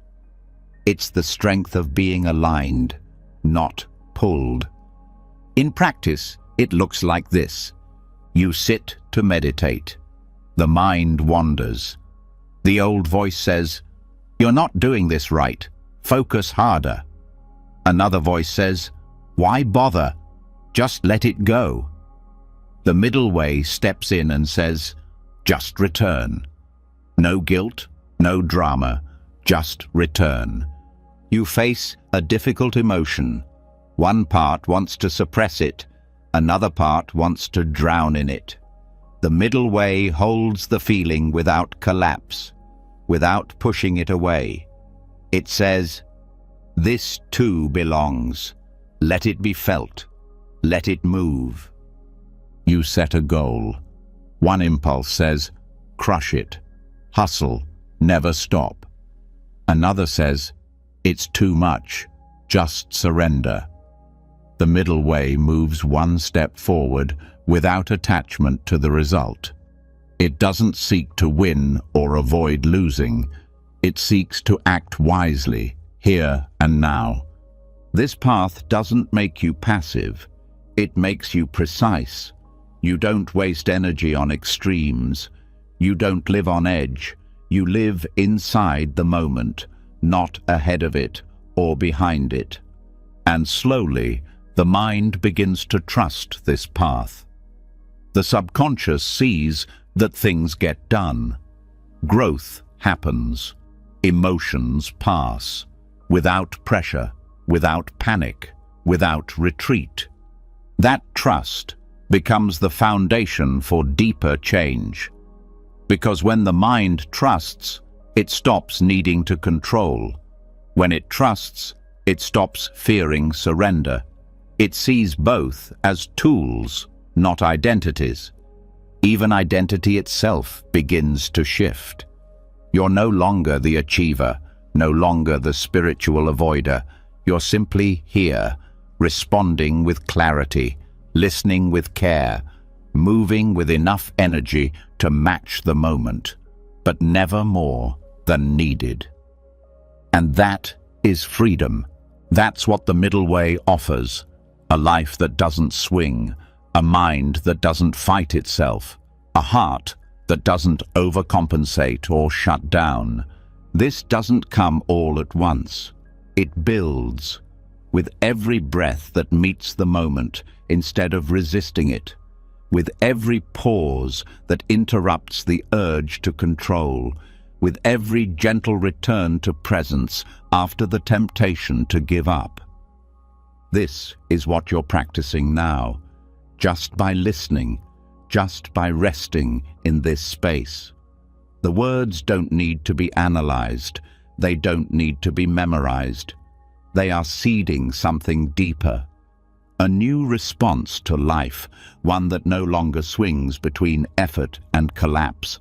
So tonight, as the body continues to soften and the thoughts begin to slow, let this truth settle into the layers beneath your awareness. You don't need to fix everything. You don't need to abandon the path either. The third way exists, quiet, steady, always here. You've already found it. Just keep returning. And now we continue. And as the mind begins to taste the calm steadiness of the middle way, neither forcing nor fleeing, just meeting each moment with clean presence, there's a subtle shift that happens beneath the surface. For the first time, effort feels balanced. Peace stops being something to chase.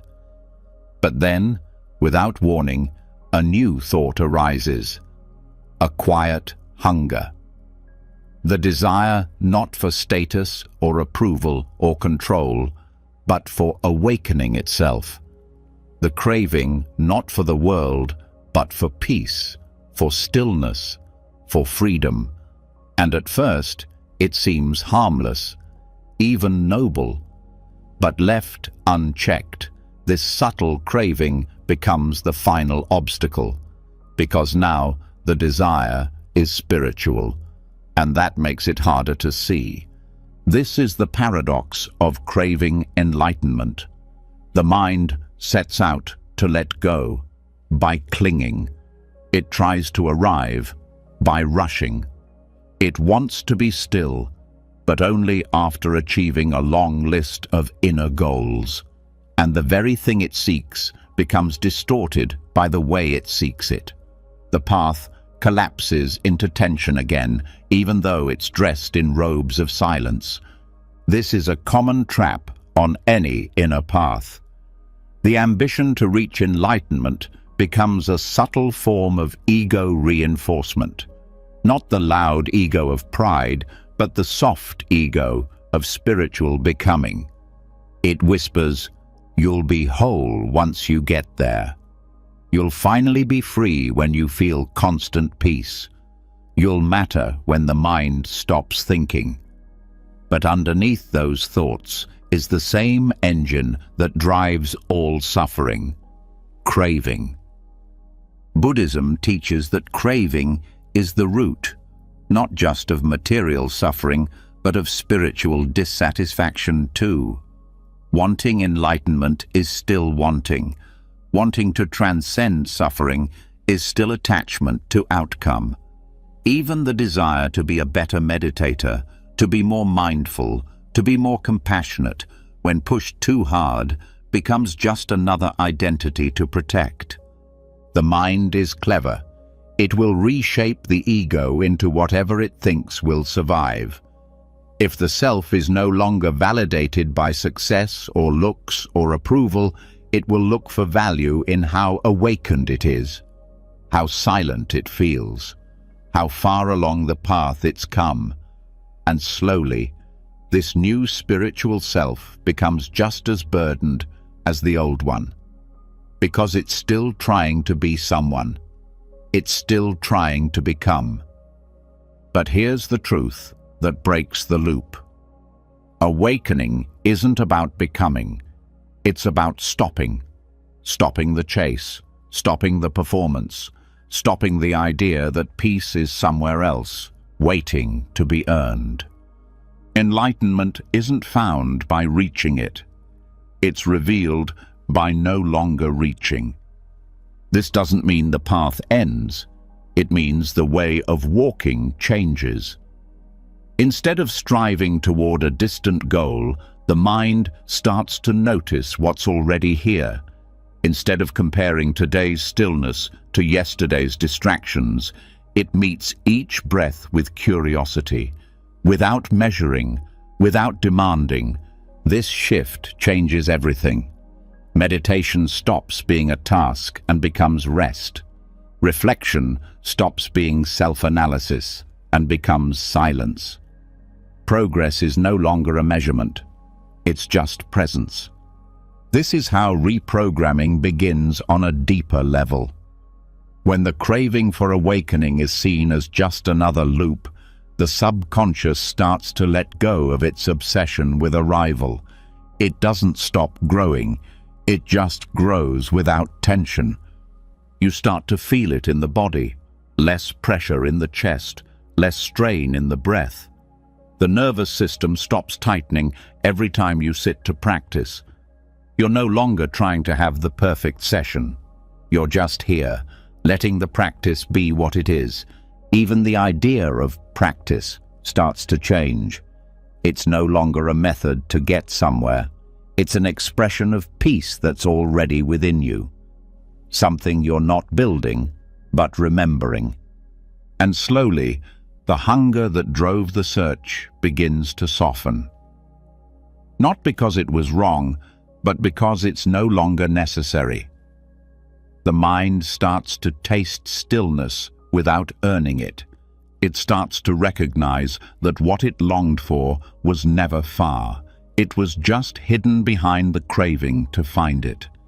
This is the great irony. The more you chase awakening, the more it hides. But when you stop running, stop reaching, stop needing, it begins to reveal itself in the smallest of moments. A breath, a pause, a sound, a feeling that doesn't need to be named. Awakening is not something you do. It's something that happens when doing stops being the focus. And this isn't about giving up the path. It's about releasing the tension that distorts the path. You still show up, you still listen, you still care, but you're not clinging to results. You're not measuring silence. You're not building a spiritual identity that needs to be defended. This is especially powerful during sleep reprogramming.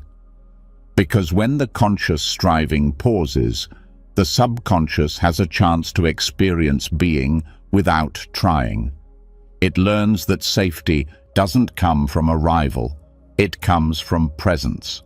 The body learns that peace doesn't require perfection, it requires permission. Permission to stop improving, just for now. This doesn't lead to laziness, it leads to freedom. You stop trying to change the weather of your mind. You just open the windows, let it move, let it shift, let it be. And in that space, true change happens. Effort becomes natural again. Action becomes lighter. Insight becomes organic. Not because you earned it, but because you're not resisting it anymore. This doesn't mean ambition disappears. It just stops being heavy. You can still wish for clarity, still work toward understanding, still move toward compassion, but it's no longer fueled by fear. It's no longer a craving disguised as growth. It's simply what's arising now in a mind that trusts the path more than it needs to control it. Even language starts to shift. You stop saying, "I'll be enlightened when," and start feeling the question dissolve. There's no countdown, no checklist, no finish line, just the texture of this moment, raw and open, And maybe that's what awakening really is. Not a breakthrough, but the absence of urgency. Not a perfect state, but a peaceful stop. This insight settles deeper the more it's repeated. The subconscious begins to stop chasing itself in circles.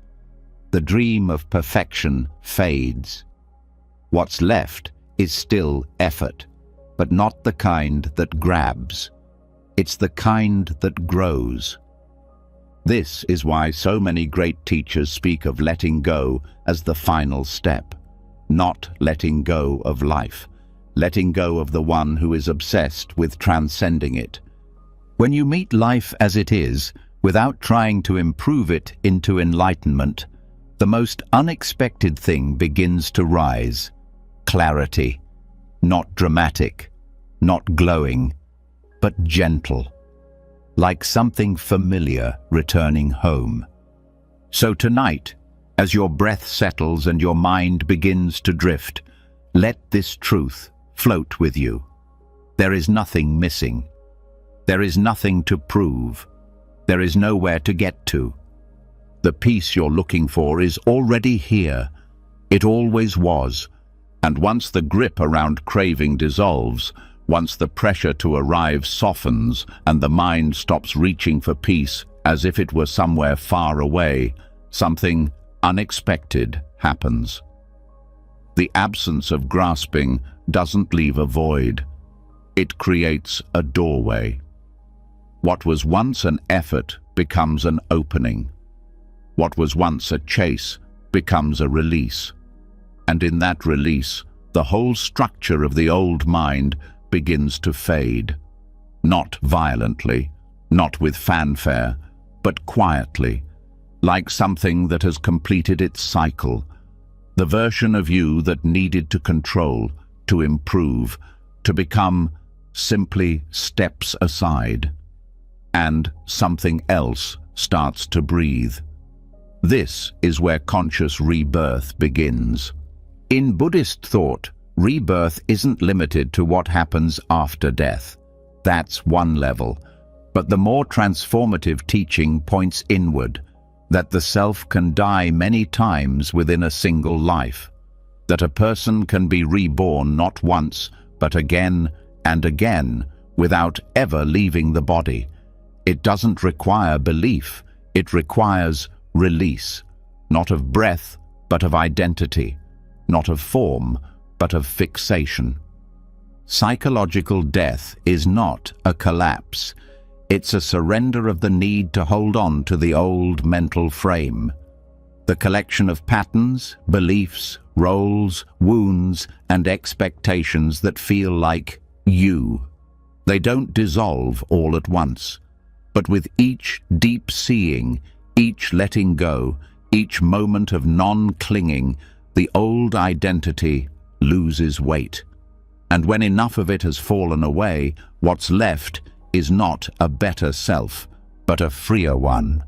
This kind of rebirth doesn't come from thinking your way out of pain. It comes from watching the story fall apart on its own. The story that says, I'm this kind of person. This is how I always react. This is what I can't let go of. These thoughts once felt like facts, but now they feel optional, repetitive, empty. Letting them go doesn't leave you with nothing. It reveals that you were never those thoughts to begin with. You were the awareness watching them. Always were, always will be. And when the identification with thought breaks, the version of you that depended on those thoughts begins to disappear. That is the death. Not dramatic, not painful, just a soft ending of what no longer makes sense. The old reaction stops. The old explanation doesn't hold. The old role feels too small. And then a pause. In that pause, something new begins. Not another identity, not another story, just space. From that space, new thought arises, new behavior, new perception, Not from pressure, not from should, from silence. This is rebirth. It's not about becoming someone else. It's about no longer carrying what was never yours. And in that emptying, a new way of being emerges. Not designed, discovered. You speak differently. You respond with less effort. You feel things more fully, but with less fear. The world doesn't change, but how you move through it does. This kind of shift often happens slowly, one layer at a time.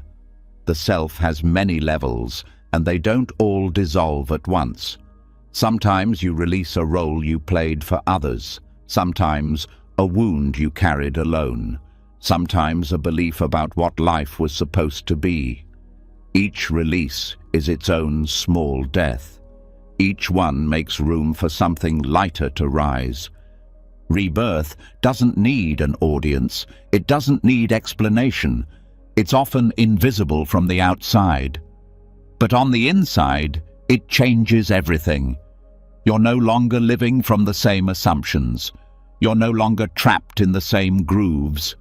Even memory begins to change. The past remains, but it no longer shapes your future. It becomes a reference, not a ruler. And that shift in how memory functions is one of the most powerful signs that rebirth is happening. You no longer react from history. You respond from presence. This process also rewires the nervous system. Because identity is stored in the body, when the story of who you are breaks, the body responds. It starts to unhook from fight or flight, from freeze, from armor. Muscles that were always tense begin to soften. Breath becomes deeper without being controlled. The body no longer prepares to defend an identity that's fading. Sleep becomes easier. Stillness becomes natural. Decisions come with less friction, because the person who used to carry the tension is no longer driving the system. This is how deep healing happens. Not by fixing, by letting the old identity dissolve, by letting the false self die, not with violence, but with understanding. And this process can happen during rest, especially during sleep programming, because in sleep, the ego steps back, the stories pause, the subconscious becomes available, and when the right messages reach it, messages of permission to release, to soften, to let go of the false self, the whole structure begins to shift, without force, without needing to understand. The death of identity begins to happen quietly, cell by cell, breath by breath. The subconscious doesn't resist rebirth when it's introduced gently, when it's shown that letting go isn't danger, it's freedom. That the death of a mental role isn't annihilation, it's relief. Even the language of the mind changes. You stop saying, "This is just who I am," and start noticing, "This is just what I used to believe. This is what I used to feel." But now, that version is gone. This kind of rebirth can feel like waking up after a long sleep. You don't remember everything that changed. You just know you're different now, not in every way, but in ways that matter, in how you relate to pain, in how you carry joy, in what you no longer chase, in what you now allow. It's not a finish line. There's no final self to land on. That's the beauty. Rebirth is not once. It's a way of living. The mind lets go over and over. Each time it does, something softer rises. This is not instability. It's flexibility. A willingness to stop clinging to what no longer fits. A trust that something deeper will rise to meet the next moment. Even spiritual ambition fades in this space. You're no longer trying to arrive. You're simply allowing the next becoming to happen without pushing, without planning. You stop needing to explain yourself. You stop waiting for approval. You stop fighting your reflection. This is the clean slate the mind always thought it needed to earn, but it was never earned. It was only ever revealed when the old layers were allowed to fall away. And what's most beautiful, it doesn't require dramatic change. You don't have to move away, renounce everything, or start over in the material world. The rebirth is internal, silent, powerful. It begins in how you relate to this very breath.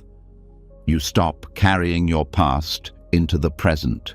You stop dragging your future into the now.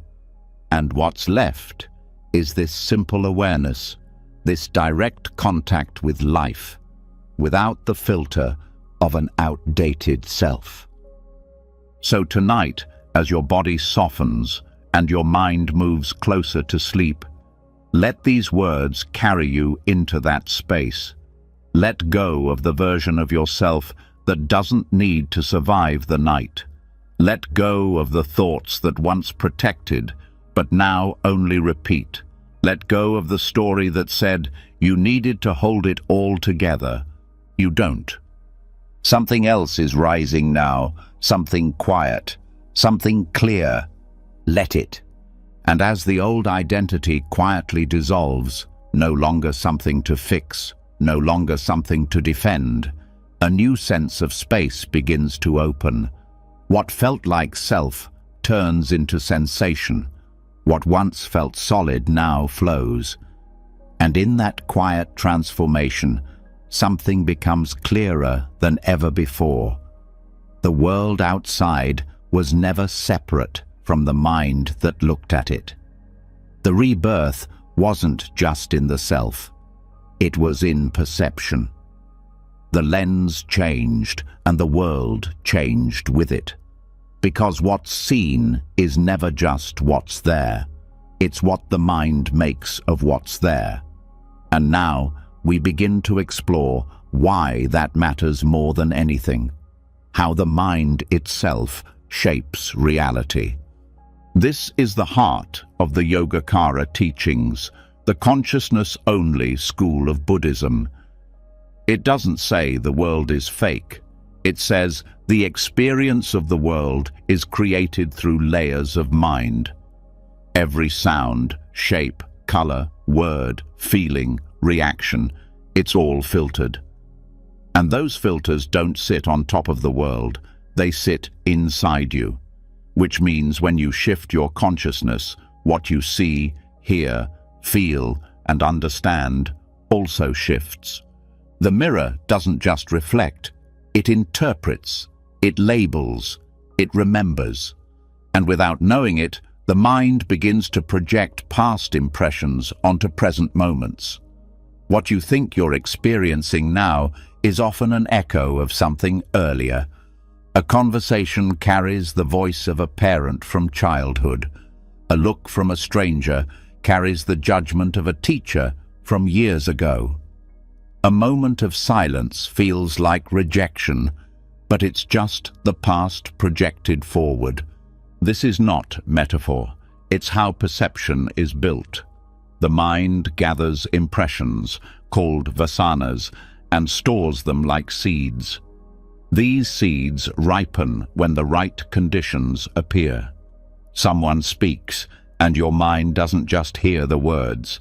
It reacts through a filter shaped by old experiences.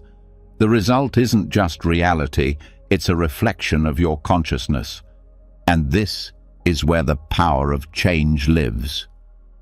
Because if what you experience is filtered through mind, then changing the mind changes the experience, not in a forced way, in a deeply organic way. You don't have to fix the outer world. You shift the projector, you clean the lens, and the film begins to play differently. In Yogacara, this is more than positive thinking. It's deep rewiring. The subconscious holds not just thoughts, but patterns, deep emotional grooves that shape every reaction. These patterns color everything, and most of them were formed long before you could question them, which means most suffering comes not from what's happening, but from how it's being seen. Changing that doesn't require control, it requires awareness. When you start to see that the world is appearing through your habits of mind, you stop taking every reaction as truth. You start questioning why certain things always upset you, why some situations feel hopeless before they even begin. And that questioning doesn't just analyze, it unhooks the pattern. Yogacara teaches that there are 8 layers of consciousness, not just the waking mind, but deeper levels. The first 5 are tied to the senses: seeing, hearing, smelling, tasting, touching. The 6th is the mind that interprets them, the thinker. The 7th is the ego consciousness, the one that clings to identity. And the 8th is the alaya vijnana, the storehouse consciousness. This is where the seeds are stored, the root layer, the quiet field where every habit, every reaction, every emotion has been planted. And here's what matters. This field can be cleaned. It can be replanted, not by thinking harder, not by analyzing everything you've ever felt, but by gently exposing the subconscious to new impressions, new messages, new emotional tones. Over time, the seeds shift, the ripening changes, and the movie of life begins to play differently. This is what deep meditation and sleep programming can do. When the conscious mind relaxes, the storehouse opens, and in that quiet access point, new seeds can be planted. Seeds of stillness, seeds of compassion, seeds of trust. Repetition isn't just about habit, it's about saturation. The more a new pattern is introduced, especially in restful, receptive states, the more the field begins to recondition itself. You don't erase old seeds. You stop watering them. You stop feeding the patterns that no longer serve you. And you start creating new roots, built on clarity instead of fear. This is why people begin to change, not just in how they think, but in how they feel the world. They walk into the same job, but don't carry the same anxiety. They hear the same criticism, but don't collapse under it. They face uncertainty, but don't spin into panic. The outer situation hasn't shifted. The projector has. The lens is cleaner. The mind isn't trying to overlay the past onto the present anymore. It's seeing with less distortion, less story, less projection. And this clarity deepens the more it's practiced. It becomes a loop in the opposite direction. Not a loop of confusion, but a loop of presence.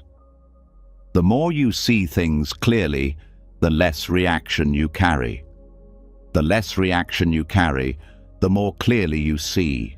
And round it goes, reality getting lighter. Not because the world changed, but because the way you met the world did. Even dreams begin to reflect this shift.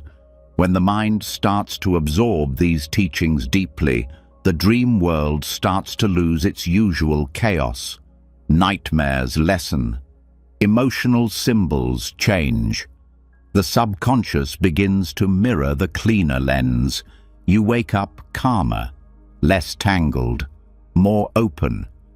This is how Yogacara reaches into sleep and shapes it from the inside, not by controlling what you dream, but by changing what the mind believes is real, even when dreaming. You stop reacting in dreams the way you react in waking life.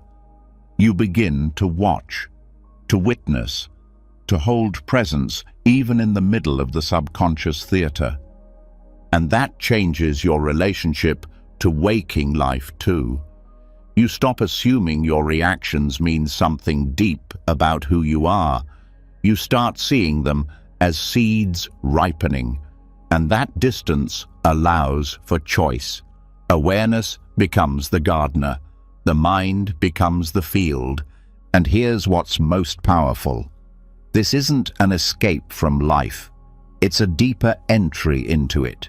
When the projections fade, what's left is not emptiness. It's direct experience. You're no longer talking to your past through other people. You're no longer filtering every emotion through old wounds.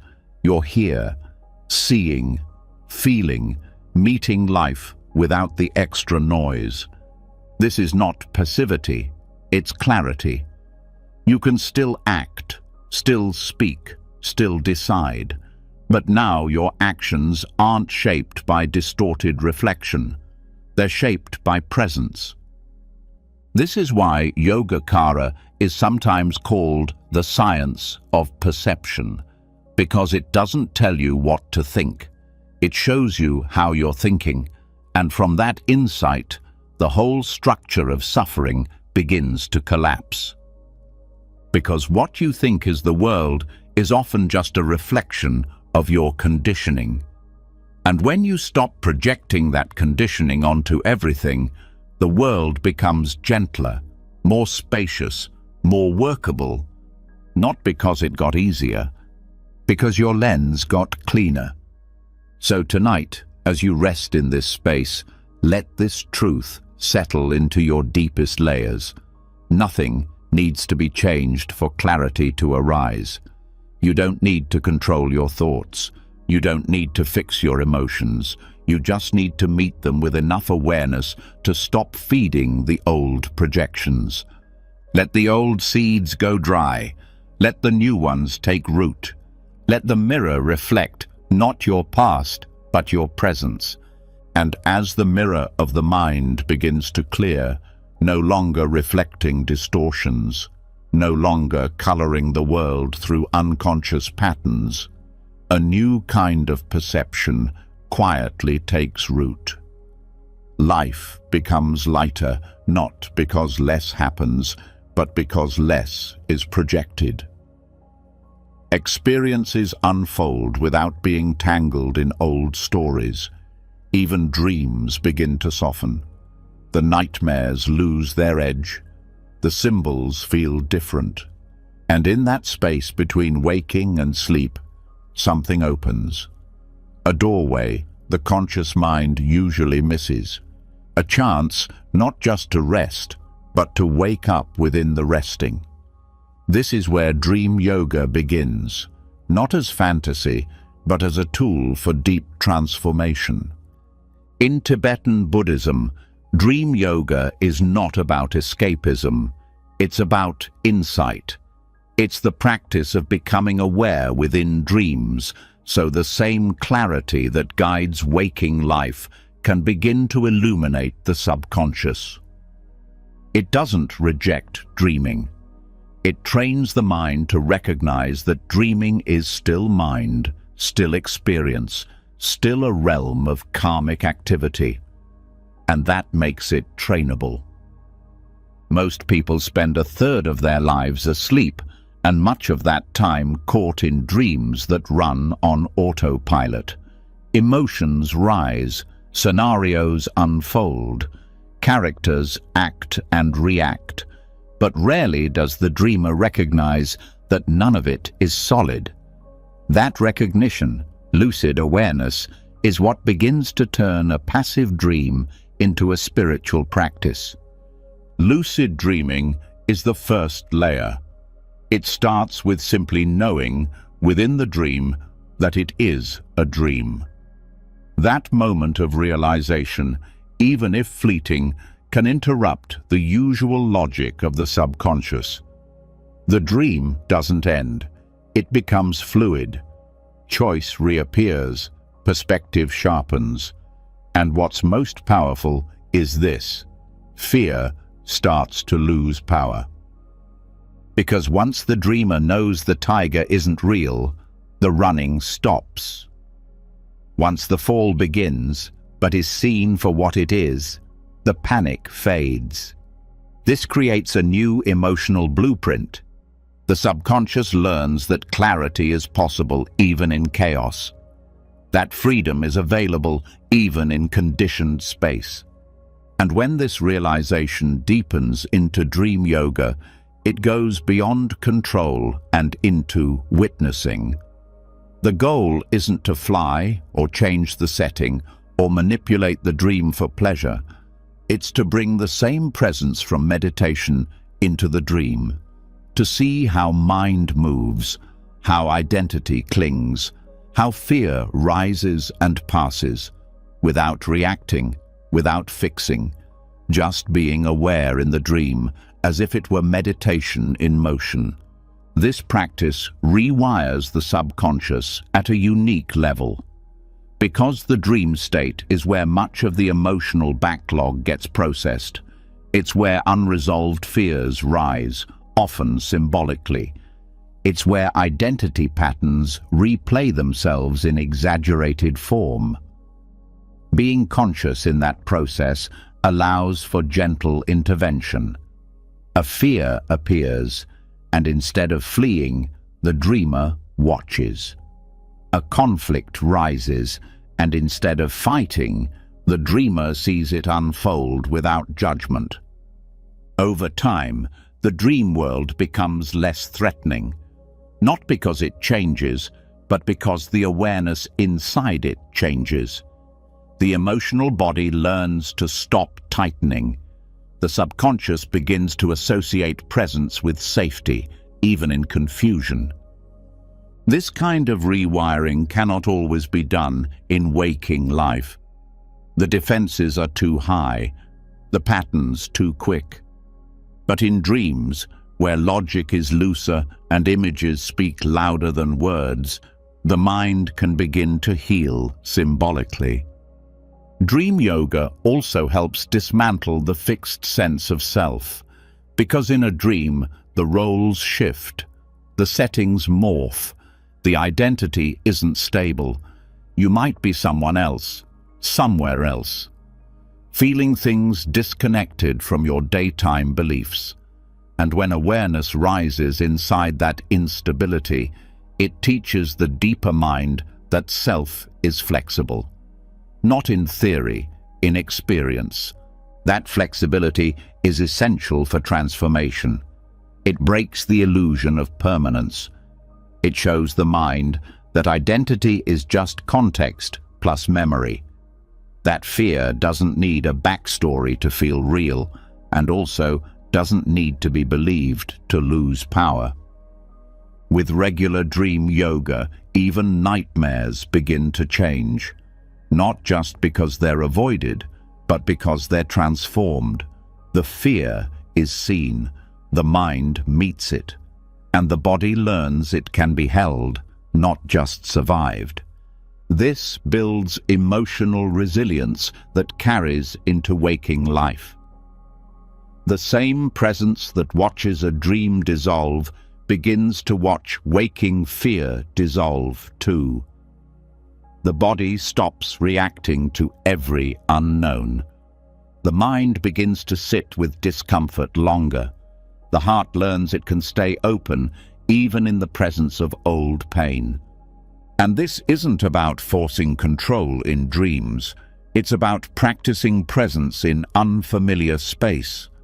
Lucid mindfulness isn't attention with strain. It's relaxed knowing. It doesn't need to analyze, it just sees. That kind of seeing becomes the new default in sleep, and then, slowly, during the day. Dream yoga also strengthens intention. Not willpower, intention. Before sleep, the dreamer sets a soft aim. Tonight, I want to be aware in the dream. Tonight, I want to meet whatever arises with kindness. That intention is planted in the mind before the conscious gate closes. And because the subconscious is impressionable, it listens. Sometimes it responds right away. Other times, it takes repetition. But over time, the intention becomes a trigger. The dreamer starts to notice strange logic, a detail that doesn't fit, a repeated pattern. And suddenly the dream becomes lucid. The mind wakes up inside itself. That moment may only last a second, but it's enough to shift the emotional tone of the entire night. The body remembers the softness, the mind remembers the clarity, and when the dreamer wakes up, they carry a trace of that lightness into their day. Dream yoga also breaks the wall between states. You stop thinking of sleep as unconscious. You stop treating dreams as random. You begin to live with continuity of awareness, not perfect, but growing. The line between waking and dreaming gets thinner. And instead of chasing control in either space, you cultivate presence in both. This is what makes the practice sacred, not because it's rare, but because it's real. It doesn't rely on belief.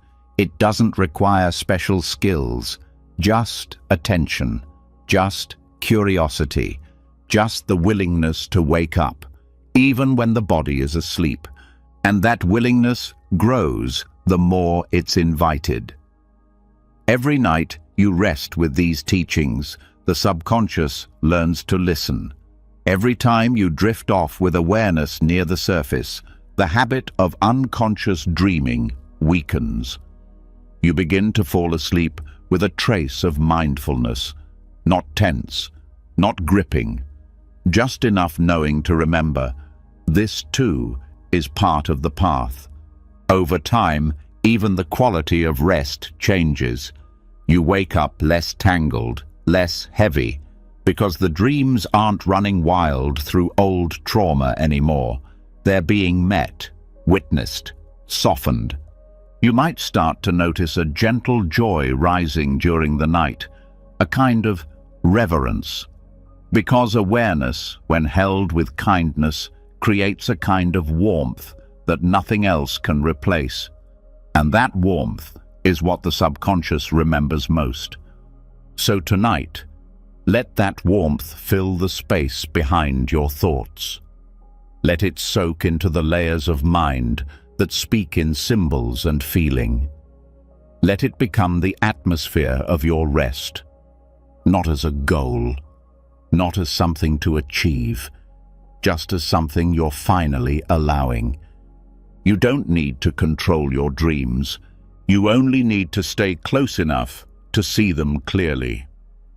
And as the veil between waking and dreaming grows thinner, as awareness begins to follow you, not only through your days, but through your nights, something begins to shift at the deepest level. The mind is no longer running from itself. The shadows that once filled sleep no longer feel like threats, but messengers. The fear starts to soften. The walls between past and present start to fall. And in that gentle space, there's one more thing that becomes visible, something older, quieter, harder to name. Not loud thoughts, not heavy emotions, but quiet structures underneath them. Invisible frameworks that shape how every thought forms, how every reaction feels. These are the fetters, and if left unseen, they remain the invisible chains that keep even the most peaceful mind from full freedom. In Buddhist teachings, the 10 fetters are the deep mental knots that bind beings to cycles of confusion, suffering, and rebirth. They're not surface-level struggles. They are the architecture of the reactive mind itself. And breaking them isn't about force. It's about deep, slow recognition. Not with willpower, but with stillness. Not with control, but with clarity. The first fetter is identity view, the belief in a fixed, separate self. This isn't a concept, it's a reflex, a deep-seated sense that experience is happening to someone, that there is a core me behind the thoughts, behind the choices, and even after seeing through it intellectually, the feeling of self remains. But when watched closely, especially during quiet moments, this sense of self begins to wobble. It's seen as a construction, a narrative, a reflex built from memory and resistance. And as awareness keeps touching that reflex without feeding it, it starts to loosen on its own. The second fetter is doubt. Not healthy curiosity, but the kind of inner confusion that keeps the heart closed. The doubt that says, maybe none of this works, maybe freedom isn't real, maybe I'm the one who can't do it. This doubt doesn't scream, it whispers, it pokes holes in presence, and it cannot be argued with. It must be seen. When it's met, not with panic, but with patience, it slowly stops anchoring itself. You begin to recognize that doubt isn't a warning, it's a habit, and that habit fades when the mind stops chasing certainty and starts resting in what is. The third is attachment to rites and rituals, not respect for practice, but the clinging to form over essence. The belief that specific actions or traditions guarantee awakening. This fetter hides beneath good intentions. It turns methods into magic. But freedom doesn't come from form. It comes from understanding. When this is seen clearly, the heart stops mistaking repetition for realization. You keep the practices that bring clarity and release the ones that turn into superstition. The fourth fetter is sensual craving. This isn't about denying beauty. It's about the unconscious reaching for stimulation to escape discomfort. Food, sound, attention, stimulation, none of them are problems until the mind clings to them for relief. When awareness begins to notice craving as movement instead of identity, the energy behind it changes. Craving feels less like desire and more like restlessness. And restlessness doesn't need to be satisfied. It can be seen. It can be held. And in being held, it begins to settle. The fifth is ill will. Not just anger, but the subtle resistance to anything unpleasant. The quiet pushback against discomfort. The rejection of now. This fetter often hides behind self-righteousness. It justifies itself. But when awareness meets ill will without agreeing or resisting, its heat cools. You begin to feel the first wave of resistance rise and simply stay still. That stillness breaks the chain. The first 5 fetters are called the lower fetters because they tie beings to the realm of identity and reaction. The next 5 are more refined. They don't scream, they hum. But their grip is just as strong until it's seen through. The 6th fetter is craving for form. This is the desire for refined states of peace, for bliss in meditation, for pleasant experiences in subtle realms. It's not about material comfort anymore. It's about spiritual pleasure. But the pattern is the same. Clinging. When this craving is seen, the need to recreate past stillness begins to fade. You stop chasing states and start resting in presence. The 7th fetter is craving for formless existence. This is even subtler. It's the longing to escape all form, all limitation. It hides in spiritual language, words like transcendence and purity. But at its root, it's still grasping, a more sophisticated version of running away. Awareness breaks this not by rejecting peace, but by not needing to escape into it. You learn to stay with reality, no matter how unrefined it feels. The eighth is conceit. This doesn't always look like arrogance. Often it hides as comparison, the sense of being better, worse, or equal to others. All three are rooted in self-reference. They reinforce the illusion of separateness. When awareness begins to feel how comparison limits connection, conceit starts to dissolve. You no longer need to measure your path against another's. You simply walk. The ninth fetter is restlessness, not the obvious fidgeting, but the subtle inability to stay with what is. The pull to shift attention, to adjust, to fix, to plan. Restlessness is the vibration of becoming. It resists stillness. But when the mind begins to see this movement as optional, not urgent, it starts to quiet. You learn to stay, even through the mind's attempt to move. That staying becomes freedom. The 10th and final fetter is ignorance. Not stupidity, not lack of education, but not seeing. The base misperception that holds all the others in place. The illusion of permanence, of self, of control. Ignorance dissolves not through knowledge, but through insight. Not through collecting facts, but through seeing the nature of reality directly. When the aggregates are seen as impermanent, when craving is seen as suffering, when awareness watches all things rise and fall without clinging, ignorance begins to fall apart. None of these fetters can be destroyed through force. They are rooted in survival patterns, in subtle conditioning, and any attempt to break them aggressively only reinforces their grip. They don't need to be fought. They need to be seen, clearly, gently, again and again. This is where true transformation happens, not through resistance, through awareness. When you sit with a fetter, not to fix it but to feel it, something begins to melt. The mind doesn't need to push it away. It just stops fueling it. And this is why sleep programming is such fertile ground, because in sleep, the resistance is lower, the grip of ego is lighter, the mind is open to new messages.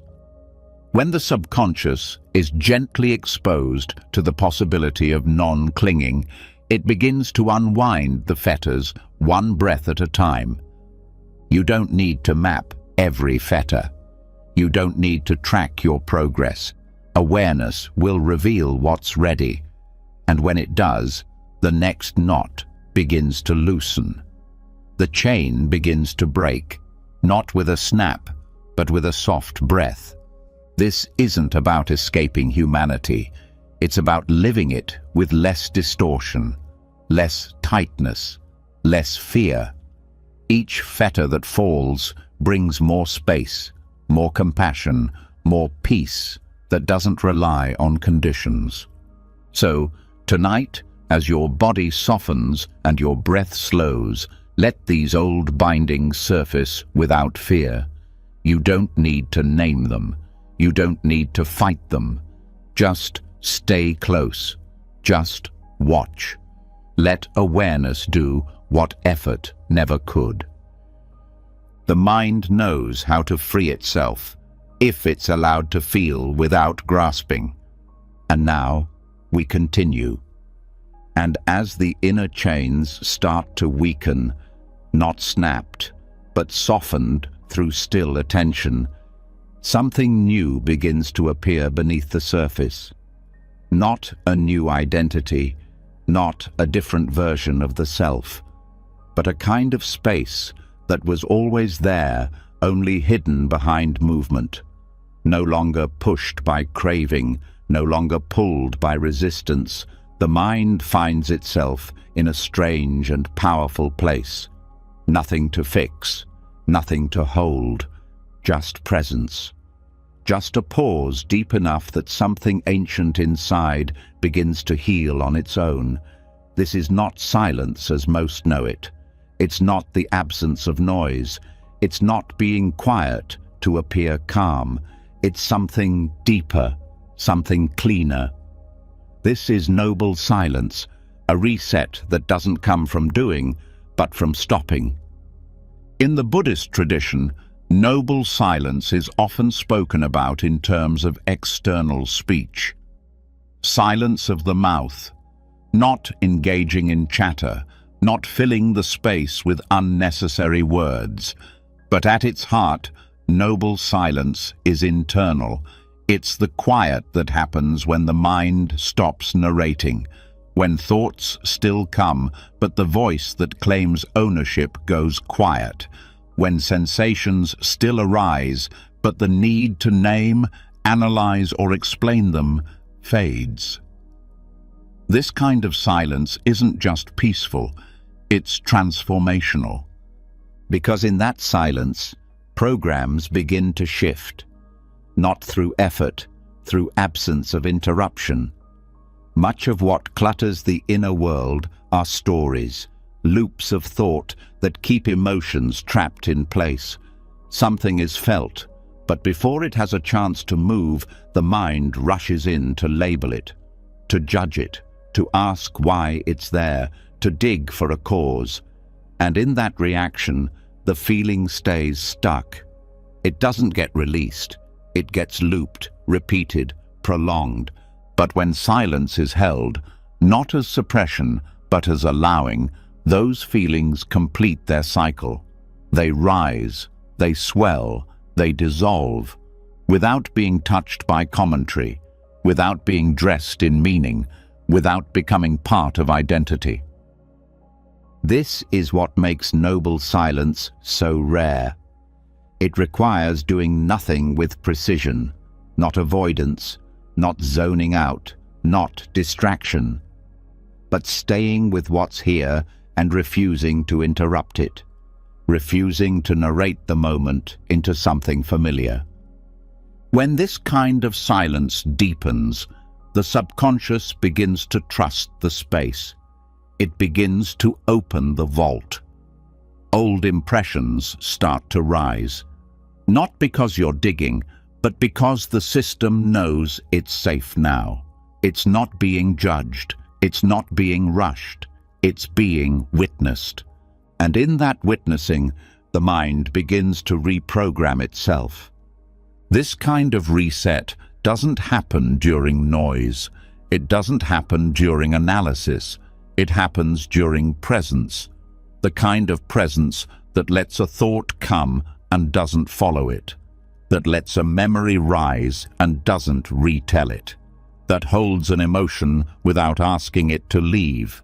Most emotional damage isn't caused by the original pain. It's caused by the commentary built around it, the conclusions drawn, the roles created, the identity formed in reaction. Silence cuts through all of that, not by force, but by staying out of the way. It's in this space that clarity is born, not new ideas, not plans. Clarity that sees what's always been true, but never had room to speak. The kind of truth that doesn't come from logic. It comes from contact with what is, free from noise. And this truth doesn't speak in language. It moves through the body, through shifts in posture, through deeper breath, through tension that leaves without explanation. The nervous system, long conditioned to brace and defend, begins to settle into the background of this silence. Even the breath changes. It stops performing. It becomes natural, rhythmic. The mind, sensing no threat and no task, begins to synchronize with the body again. Thought slows, Awareness spreads, not dulled, but wide open. This is noble silence, not as technique, but as refuge. The ego cannot survive in this space, not because it's destroyed, because it has nothing to attach to. It can't narrate, it can't compare, it can't define, it drifts to the side. And what's left isn't emptiness, it's peace without edge. This silence is what allows internal systems to reboot. Patterns that have been running for years begin to unwind, not because you're actively solving them, but because you're no longer feeding them with attention. They no longer feel necessary. The loop was fueled by the noise. Without it, the loop loses energy. This is why deep retreats often use silence as their foundation, because silence isn't an absence, it's a teacher. It shows you where your resistance lives. It reveals where the mind still clings, not to punish, but to invite release. When silence becomes regular, not as escape, but as practice, the personality itself begins to soften. Reactions feel less sharp. Preferences feel less rigid. The need to prove or defend starts to fade. You're no longer reacting to every word, every glance, every shift in your surroundings. You're resting in something stable, something quiet. And that quiet becomes a kind of inner home. This home is always available, but most people pass it by because they're waiting for silence to feel comfortable before they enter. But silence often feels uncomfortable at first. It brings up everything the noise was covering. That's why most avoid it. They fill the space because stillness feels unfamiliar, but the unfamiliar is where the transformation lives. If you stay, if you let the discomfort rise and fall without feeding it, silence begins to change its texture. It goes from empty to full, from blank to sacred. It begins to feel like the ground of your being, not a break from your life. That's when true reprogramming begins, because now the system isn't just less reactive, it's more receptive. It's no longer stuck in the same defense strategies. It's open to new input, not because it was forced, but because the noise that blocked it has finally quieted.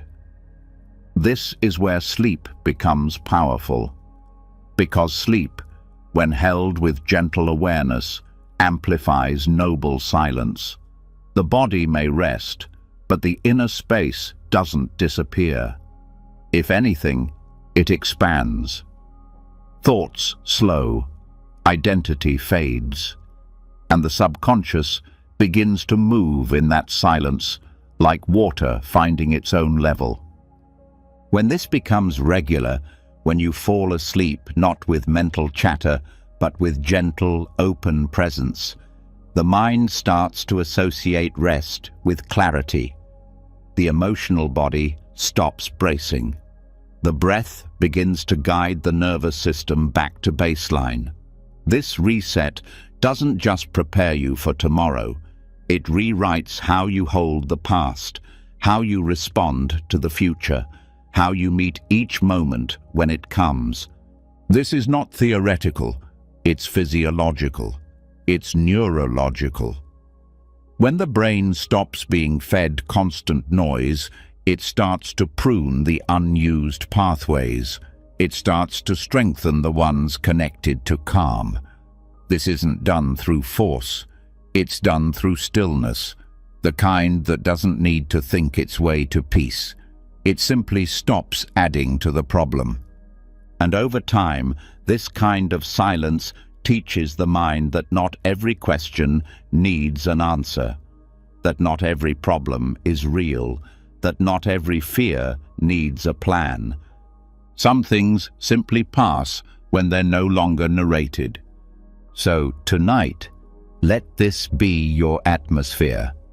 Not silence, as an absence, but silence as a living space, as a reset that happens not with pressure, but with presence. Let the breath be quiet. Let the thoughts slow without being stopped. Let the body drift without being controlled. You don't need to solve anything right now. You don't need to analyze what's rising. Just let it rise. Let it move. Let it go. The mind will update itself when you stop interrupting the process. Let the silence do its work. And as noble silence becomes more than just a pause, as it begins to rewire the nervous system, soften mental noise, and teach the heart to sit without judgment, what starts to emerge beneath that quiet is something many never notice until it's gone. A voice, not spoken out loud, not heard with the ears, but always there, always running. It comments, it questions, it narrates, it repeats. It tells the story of who you are, what others meant, and how the day went. This voice shapes more than moods. It shapes identity. It shapes decisions. And yet, it often goes unnoticed. But once awareness settles enough to hear it clearly, it becomes obvious. This voice is not neutral. It carries karma, and the way it speaks leaves marks, not just outside in conversation, but inside, deep within the subconscious. This is the karma of speech, not punishment, not superstition. Karma simply means cause and effect, and speech, both external and internal, is one of the most overlooked causes in the human experience.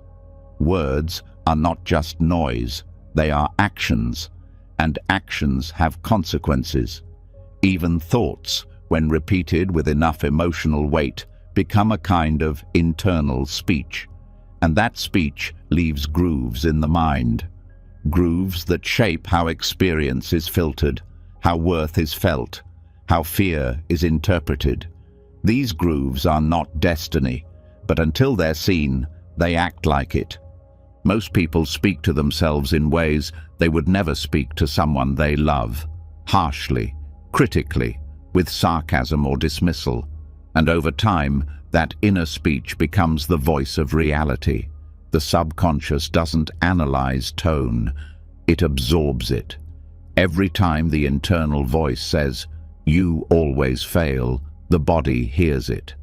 Every time it says, "No one really cares," the emotional system listens. These phrases, said silently and often, become background programming, not because they're true, but because they're familiar. The problem isn't just what's said, it's how it's said. Tone matters. Intention matters. A soft voice carries a different karma than a sharp one. A doubtful whisper leaves a different trace than a kind reminder. And these tones form layers in the mind, layers that eventually affect behavior, confidence, even health. Reprogramming begins with noticing this voice, not to silence it, but to hear it without becoming it. The shift starts when awareness steps in between thought and identification. When the thought says, "I'll never change," awareness simply hears it without agreement. When the voice says, "This is too much," awareness doesn't argue. It listens. That listening breaks the automatic response. That listening creates space. In that space, new speech can be introduced. Not fake positivity, not forced affirmations, but speech rooted in truth and compassion. Words that acknowledge struggle without becoming it. Tones that support instead of critique. Internal sentences like, "This is hard, but I can breathe through it," carry a different energy than, "I can't take this anymore." Both may rise. Only one needs to be believed. This kind of rewiring takes repetition, but not effortful repetition, not chanting mantras with gritted teeth. It takes gentle consistency, a willingness to notice the harmful voice and let it dissolve again and again. A willingness to replace it softly with something kinder. Over time, the subconscious begins to absorb this new tone, and what was once reactive becomes calm. What was once self-punishing becomes self-trusting. Even external speech reflects this change. The more the internal voice softens, the more external communication shifts. Not because you're trying to sound different, but because you feel different. Words become slower, less defensive, more curious. Listening improves, conflict softens, the need to prove dissolves, because the inner dialogue is no longer a battleground. And when you speak differently to others, the external karma changes too. Words uplift or depress. They connect or divide. They create momentum or resistance. Every conversation plants seeds.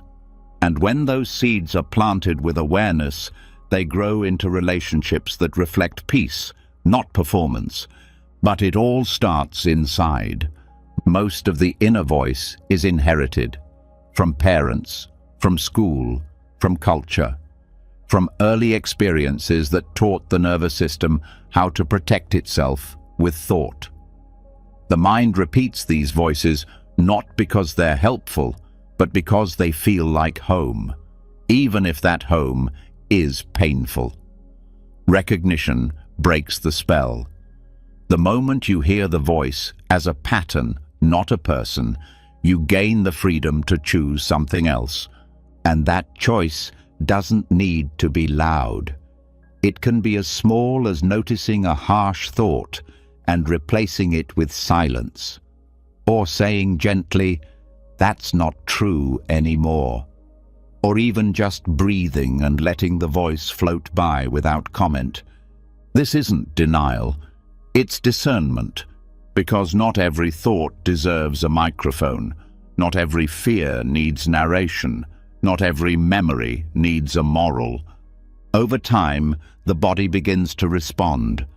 Muscle tension eases, the breath slows, the chest opens, because the internal voice is no longer a threat. It becomes a companion, a quiet presence instead of a judge. Sleep becomes deeper, waking becomes lighter, emotional pain becomes easier to hold, because the voice holding it has changed. Even dreams begin to shift. The subconscious starts to reflect the new tone. You stop waking with dread. You stop carrying yesterday's criticism into today's decisions. You begin to hear the new voice before the old one finishes speaking. This is the subtle power of karmic speech. It shapes your world from the inside out. The Buddha taught that right speech isn't just what you say to others, it's what you say to yourself. It's how the mind communicates with its own layers. And when speech becomes aligned with awareness, with care, with truth, karma shifts. This doesn't mean the inner critic disappears. It means it stops leading. It means the wiser voice, the one that sees clearly, holds gently, and speaks only what's needed, becomes louder, not in volume, but in presence. This voice doesn't rush. It doesn't dramatize. It doesn't try to fix you. It simply reminds you of what's true, of what's steady, of what's already whole beneath the noise.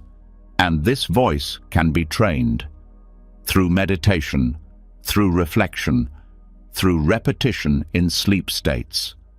The brain is always listening, and when it hears a kinder rhythm, it starts to change the music of the mind. That change is slow, It's quiet, but it's lasting. It shows up when you wake up and the first thought isn't dread, but calm. It shows up when you fail and the voice doesn't punish. It reassures. It shows up when you speak and your words carry clarity instead of defense. That's when you know the karma is shifting. Not because you've added anything fake, but because you've stopped repeating what no longer serves. So tonight, as you drift into rest, let the internal voice soften. Let the words slow. Let the sentences become fewer. You don't need to solve anything right now. You don't need to correct yourself. Just listen. And where there is silence, let that silence speak in kindness. Let it shape what comes next. And as the voice within softens, no longer tearing down, no longer gripping tightly to old scripts, what starts to rise in the silence isn't just relief. It's memory. Emotional layers long buried, fragments that never found closure, pain that never got to finish unfolding. But this time, it doesn't come with panic. It arrives quietly, curiously, like something waiting to be seen clearly for the first time. The internal voice is no longer interrupting, and so the deeper material finally speaks. Not to hurt, not to rewind, but to be transformed. And this is where the most powerful alchemy begins. Not the escape from suffering, but the turning of suffering into fuel. This is the lesson of the lotus in the mud. In Buddhist imagery, the lotus flower is more than beautiful. It's a symbol of transformation. Because it doesn't bloom in clean water, it grows from mud. Thick, dark, nutrient-rich mud. Its roots are hidden in what most would call unworthy, unclean, impure. And yet the blossom is untouched by the dirt it rises from. That's not coincidence. It's metaphor for the mind, for life, for suffering itself. The lotus grows not in spite of the mud, but because of it. The very conditions that seem unspiritual, undesired, heavy, those are the conditions that feed the flower. And this isn't just poetic, it's practical, because every mind holds its own version of mud: regret, anger, shame, fear, loneliness, old stories, old grief, patterns that seem like burdens but under the right conditions become seeds for awakening. The mistake most people make is trying to get rid of the mud, suppress it, hide it, transcend it. But in Buddhist practice, the mud is not your enemy. It's the starting point. It's the teacher. It's the raw material that, when touched with awareness, becomes the very thing that helps you grow. This transformation doesn't happen through effort. It happens through relationship. The way you relate to pain determines what it becomes. If you resist it, it hardens. If you cling to it, it grows heavier. But if you hold it gently, with attention but not identification, it starts to soften. And in that softening, it begins to change. This is the heart of mindful alchemy, not changing pain into pleasure, but changing resistance into presence, changing the instinct to run into a willingness to stay. That shift changes everything. Emotions like grief or rage or despair carry energy. That energy is not toxic in itself. It becomes heavy when it's repressed or clung to. But when awareness meets it fully, without analysis, without story, it starts to unfold. The energy releases, insight follows. This is why suffering, when met directly, often leads to clarity. It breaks down defenses, It reveals what matters. It strips away what's false. And in that empty space, a new way of being can take root. The lotus grows toward light because it has to. That's its nature. And the mind, when not blocked by resistance or judgment, does the same. It wants to rise. It wants to awaken. But the path upward is fueled by what was once below. Even the most intense suffering, loss, betrayal, trauma, can become fuel. Not by glorifying it, not by pretending it didn't hurt, but by allowing it to deepen your awareness, to soften your certainty, to expand your compassion. Many people discover this after the pain. They look back and see that the hardest moments changed them, gave them empathy, broke down arrogance, opened the heart. But what if that transformation didn't have to wait? What if the pain could be seen differently while it's here? That's the power of mindful presence. It doesn't need time to rewrite pain. It needs willingness. The willingness to stop asking, "Why is this happening?" and start asking, "How can I meet this clearly?" Pain is inevitable, but suffering is the added story, the inner resistance, the identification, the comparison. This shouldn't be, "I'm failing." This means, "I'm broken." These thoughts don't help. They trap the mud, they harden it. But the lotus doesn't try to change the mud, it grows through it. In practice, this means sitting with sadness and not trying to explain it. Holding anger without needing to direct it outward. Letting shame arise without attaching to its narrative. These moments are not easy, but they are sacred, because they are the moments when the system starts to trust itself again. When the mind learns it can hold pain without being shattered.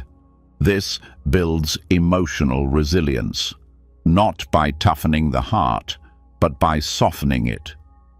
You become strong not because you suppress emotion, but because you can feel it without drowning. That capacity grows each time pain is met with attention instead of reaction. Over time, the mud becomes less frightening. You stop fearing dark moods. You stop avoiding uncomfortable truths because you've seen again and again that they pass, that they bring wisdom, that they contain hidden roots of growth. This also changes how you relate to others. You stop needing people to be perfect. You stop judging their mess because you've sat with your own. And that sitting taught you that beneath every outburst is a wound.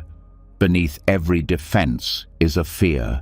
And beneath every fear is the longing to be free. That understanding creates compassion, not sentimental kindness, but grounded empathy. The kind that sees someone's mud and knows there's a flower waiting to grow. Even dreams begin to shift. The more your waking mind stops resisting emotional pain, the more the subconscious reflects that. Nightmares turn into messages. Recurring symbols lose their edge. The inner world becomes less reactive, more revealing, because it's no longer hiding what you've already learned to face. This shift is subtle. It doesn't always look like progress. Sometimes it looks like stillness, like sitting with an ache and not moving away, like waking up with sadness and not needing to fix it. That stillness is growth, because it means the mud is no longer being feared, it's being felt. And when it's felt fully, it changes shape. Not into joy, not into bliss, into something more real. Presence, depth, truth. You begin to move through life with less performance, more honesty, less armor, more breath. You start to live from the root instead of the reaction. And that's when the lotus opens. Not because the mud disappeared, but because you stopped believing the mud meant something was wrong. So tonight, as the quiet grows deeper and the mind begins to let go, let the mud be here. Let the old emotions rise without panic. Let the memories pass without meaning. Let the pain show itself without needing to be chased or cured. It's not the enemy, it's the soil, it's the source. Let it feed what's coming next. And now we continue, and as the mind finally begins to accept the mud for what it is, not a flaw, not a failure, but the starting point for something profound, what once felt like a burden becomes a kind of nourishment. Not all at once, not as an epiphany, but as a quiet shift in how suffering is held. No longer avoided, no longer clung to, pain becomes part of the unfolding, and that unfolding reveals something even deeper, something hiding in the structure beneath every emotion, every memory, every expectation. The hidden framework that keeps the loop of suffering alive. Time. Not the kind on a clock, not the passing of days, but mental time. The idea of past and future as real, solid things. The belief that yesterday is something we carry and tomorrow is something we owe. This illusion isn't just a concept. It's a trap. And what keeps trauma and anxiety alive is not the event. It's the time framework the mind uses to hold it.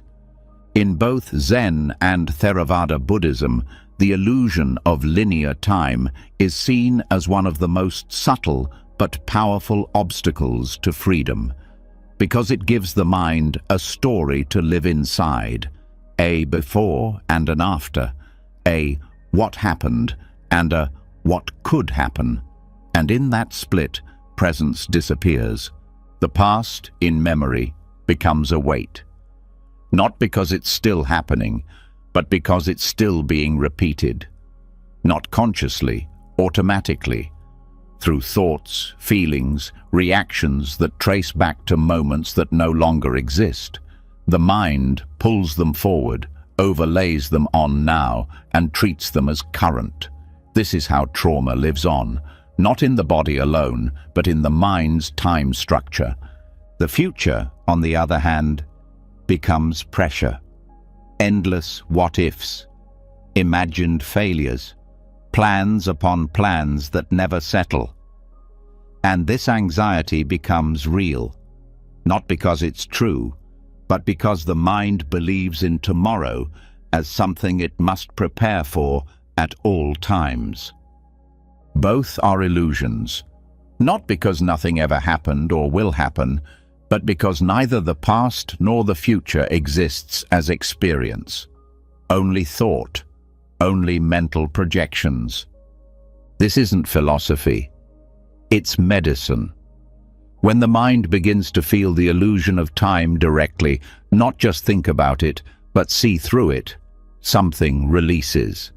The nervous system begins to relax, the breath deepens, not because everything is resolved, but because the framework that held the pressure starts to dissolve. The present moment in Buddhism is not a cliché. It's the only real point of contact, not a second on a watch, but the direct knowing of experience right now. The sensation, the breath, the awareness. Everything else is memory or imagination. And when the mind lives outside the now, suffering increases, because it's trying to manage something it can't touch. You can't touch yesterday. You can't touch tomorrow. You can only imagine them. And yet the body reacts to them as if they are here. This is why fear arises before anything happens, why grief lingers long after the moment passes, why shame repeats itself for years. Because the mind believes in the line of time, and the body follows. Theravada teachings point to this directly. Everything arises and passes moment by moment. There is no stable thing continuing through time, not in thought, not in identity. Even the mind is not a river. It's a series of drops, each one fresh, each one fading. When this is seen clearly, the need to fix the past or prepare the future softens. Zen cuts even sharper. It doesn't explain, it points. When asked about time, a Zen master doesn't give theory. He asks, "Show me your past. Where is it?" Or says, "Drink tea." Because the teaching isn't in the words, it's in the cut. The moment you leave the now, the practice stops, the illusion begins. Zen trains the mind not to destroy time, but to stop believing in it, to move with life without adding narrative, to walk without dragging memory behind or chasing future versions of self. This shift is subtle but practical. It changes how you wake up, how you work, how you relate. No longer projecting into what might happen, you deal with what's here. No longer reacting to what already passed, you meet what's now. Even regret begins to feel different. It loses its grip, not because you ignore it, because you stop living in it. It's seen as a thought, not a sentence, a shadow, not a truth. The same with fear. Most fear is about what hasn't happened. The body braces for a future it can't see. But when the timeline collapses, the fear often collapses too. Because in this breath, right now, there is space, there is calm, and the body begins to trust that. This doesn't mean you forget your story. It means you stop becoming your story every time you think it. Sleep becomes deeper when this insight lands, because much of restlessness at night is about time, the future you're not ready for, the past you can't forget, thoughts spinning. But when the mind is reminded that none of that is here now, the system releases. Not always instantly, but with practice the body learns.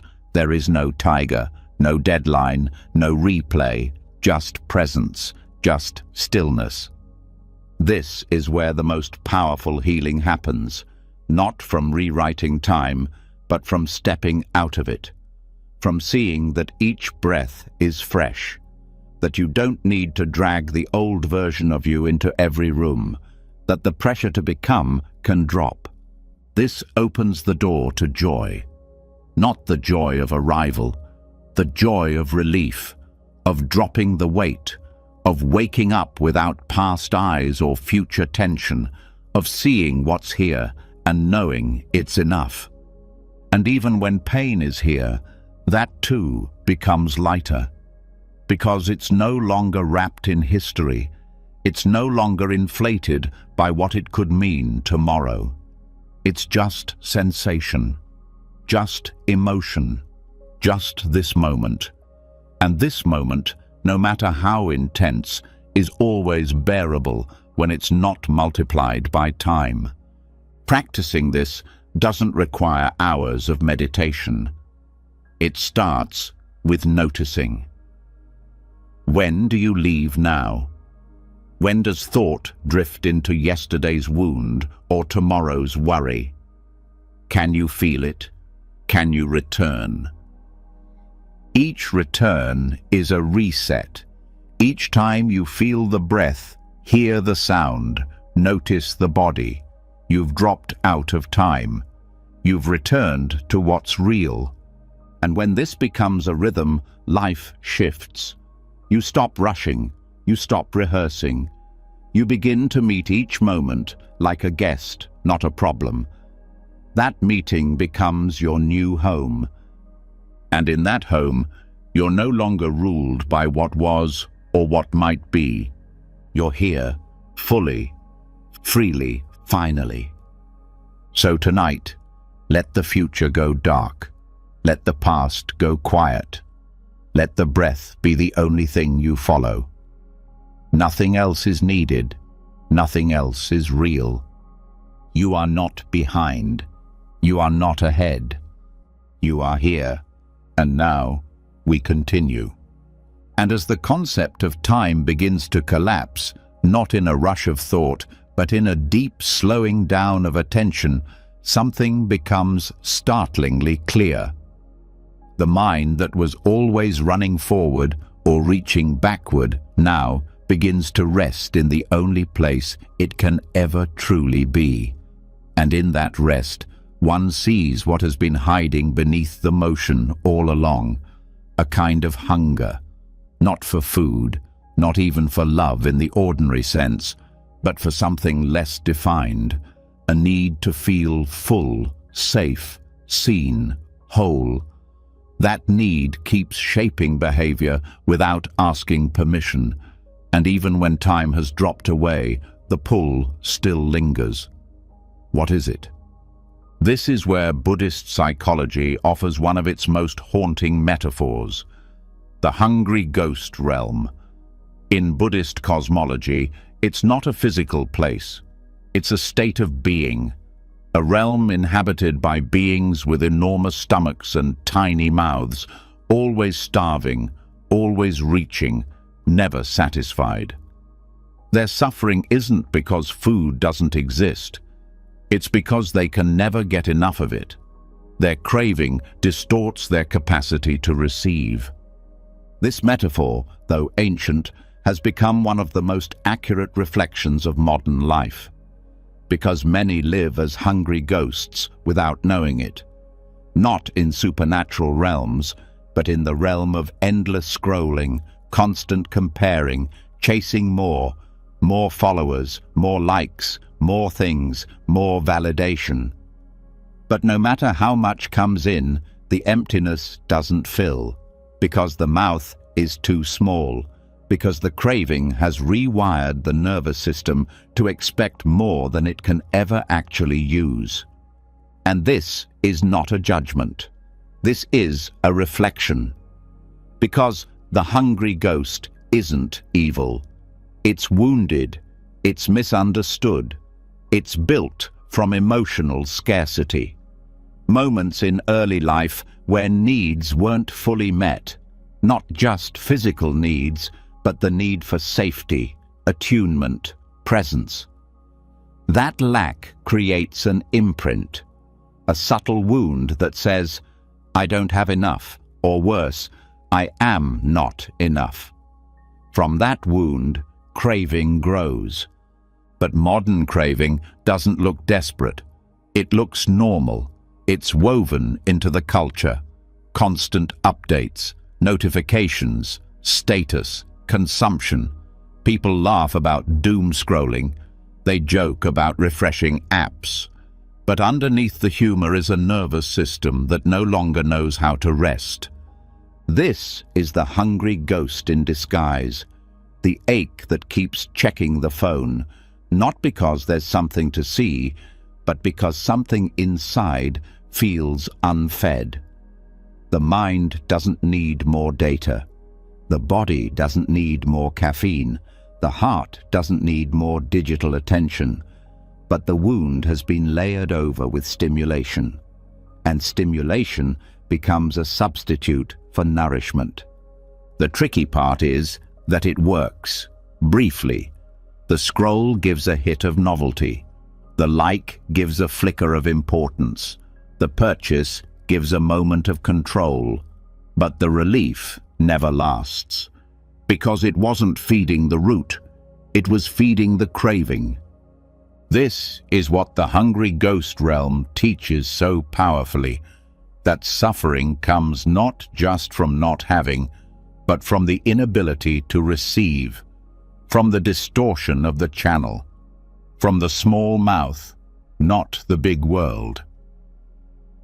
And that distortion can be rewired, not by resisting craving, not by punishing it, but by bringing awareness to it in a new way, noticing what drives the reach, sitting with what rises before the scroll, listening to the feeling that precedes the habit.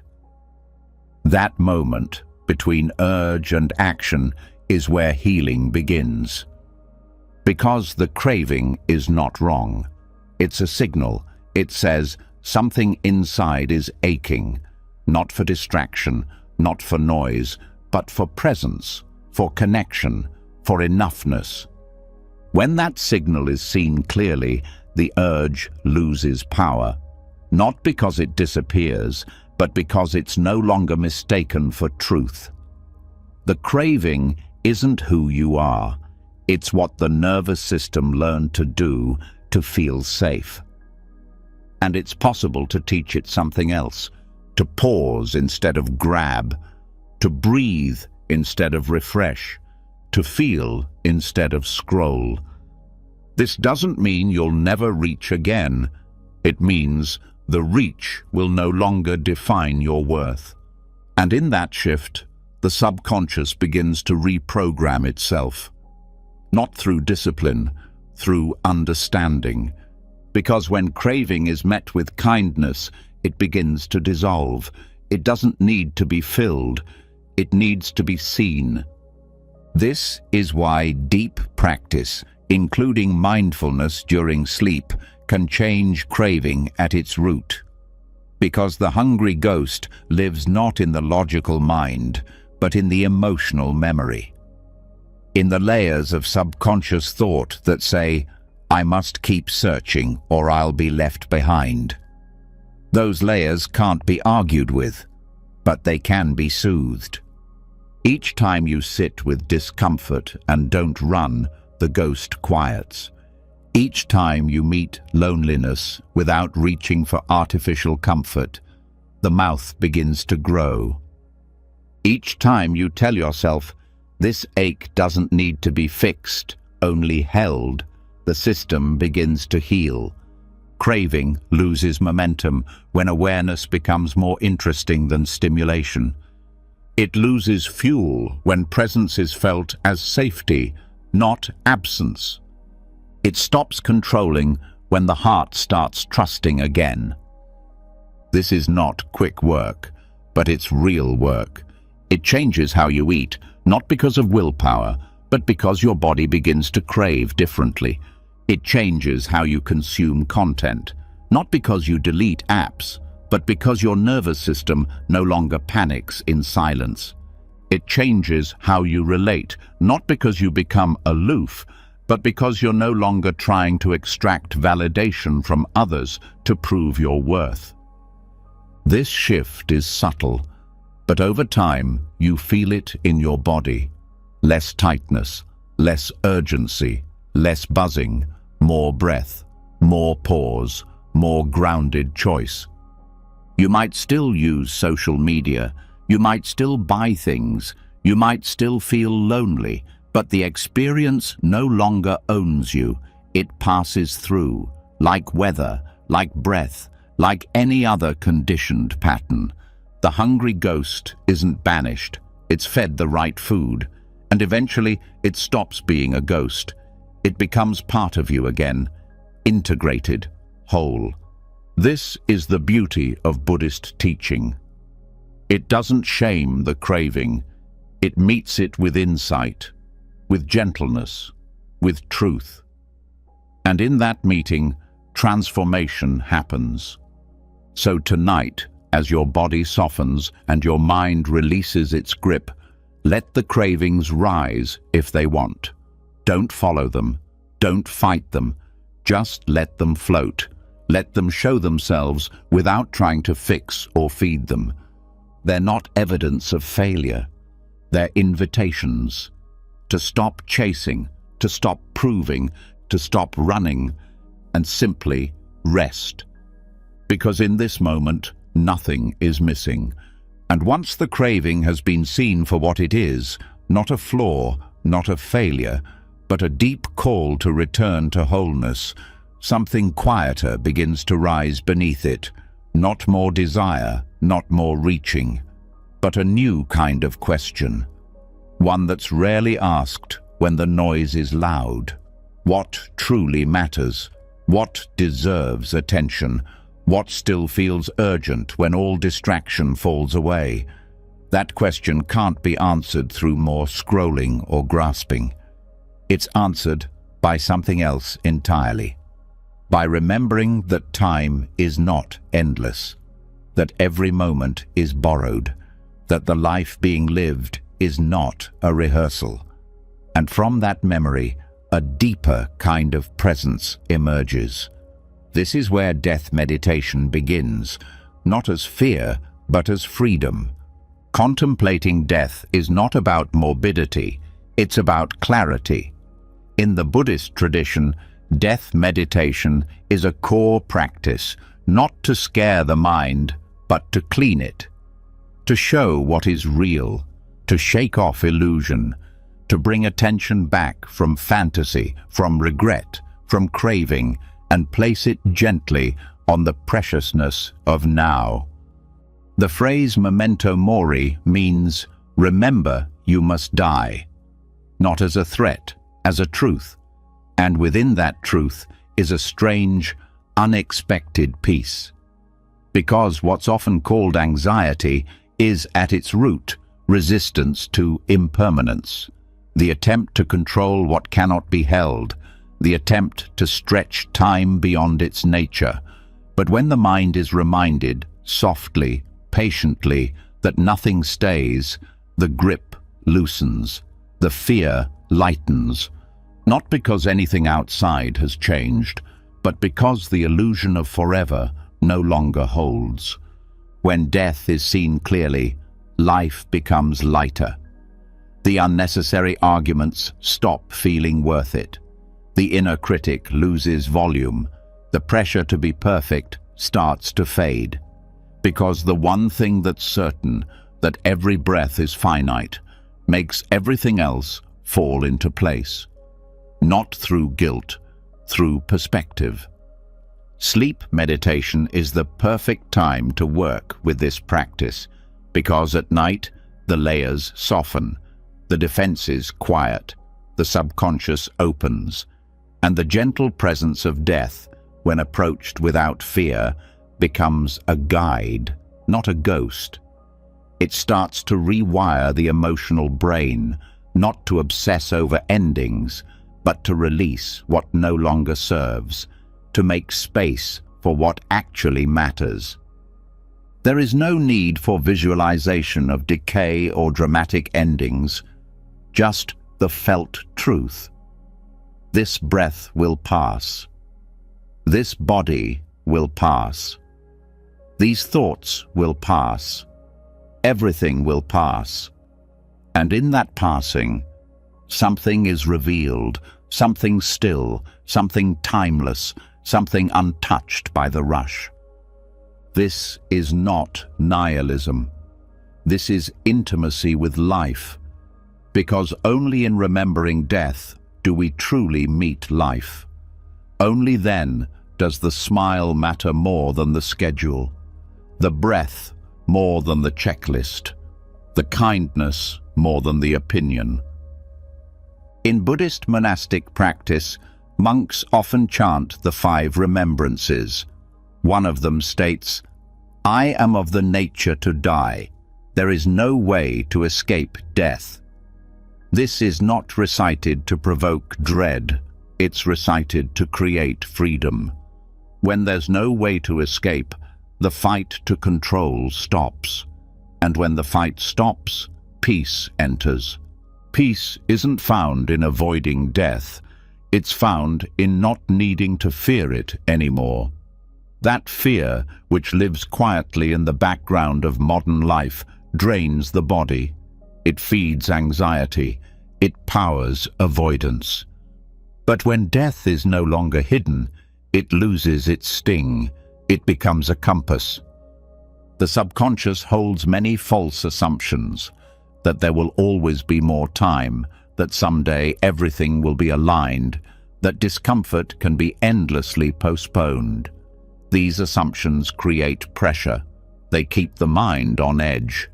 But when death becomes part of daily reflection, even gently, the subconscious begins to reprioritize. It starts to value presence over perfection, gratitude over possession, stillness over busyness. This doesn't lead to passivity. It leads to alignment. You start to act not out of habit, but out of meaning. You stop waiting for the right moment and start living the one you're in. You stop saying later and start saying now. Even relationships begin to shift. The need to win the argument fades. The desire to be right weakens. What rises instead is tenderness, a desire to leave things in peace, a refusal to waste time on resentment, because the clock is always moving, and nothing guarantees another chance to forgive. Death meditation also changes how suffering is held. Because when everything is seen as temporary, even pain becomes manageable. You stop asking, "When will this end?" and begin saying, "This too is passing." That shift turns resistance into presence. It doesn't numb the pain, it softens the fight. Sleep becomes sacred in this context. No longer just recovery, but surrender. A little death each night, a letting go. And when death meditation is introduced during this transition, it teaches the body to rest without clinging, to drift without fear, to lie down not just physically but mentally, to release the day with love, not regret. And in that release, the deepest programming begins to shift, because the mind learns that letting go is not failure, that endings are not punishments, that impermanence is not loss, it's space, and in that space, life returns, fresh, real, unburdened. This is why ancient teachers didn't avoid death. They sat with it. They walked in graveyards. They meditated among ashes, not to dwell in sadness, but to wake up, to shake free from illusion, to remember that each moment is both fleeting and full. The lotus blooms not because it will last forever, but because it doesn't. And when that truth is held, the striving quiets, the craving softens, the fear lifts. You don't stop living, you start. So tonight, as you close your eyes, let the idea of death sit beside you, not as a shadow, but as a friend. A reminder that nothing is promised and everything is precious. Let each breath be a gift you didn't have to earn. Let each heartbeat be enough. Let each thought rise and fall without needing to hold it. There is nothing to chase, nothing to fix, nothing to fear. Just this moment, just this life, just this breath. And now we continue. And once death is no longer hidden, once it's brought close, seen not as something distant, but as the silent context behind every breath, clarity rises. A calm that doesn't come from denial, but from contact. A kind of stillness that begins to rearrange priorities at the root level. Because when the mind fully accepts that nothing is permanent, everything begins to matter differently. Suffering softens, joy deepens, time stretches out, not in duration, but in depth. And from that space, a question begins to form. If death is inevitable, what is it that keeps life spinning in confusion? What keeps the mind trapped in cycles of reaction, longing, and fear? The answer lies in a symbol that has been passed down through Buddhist teachings for centuries: the wheel of becoming. The Bhava Chakra, often called the Wheel of Life, is not just a religious image, it's a psychological map, a mirror of how consciousness functions when it forgets itself, when it moves through automatic loops without awareness. On the surface, the wheel shows 6 realms, traditionally interpreted as literal worlds in which beings are reborn. But deeper teachings point to something far more immediate. Each realm is not a place, but a state of mind. Not somewhere a soul travels after death, but a pattern the mind enters while still alive.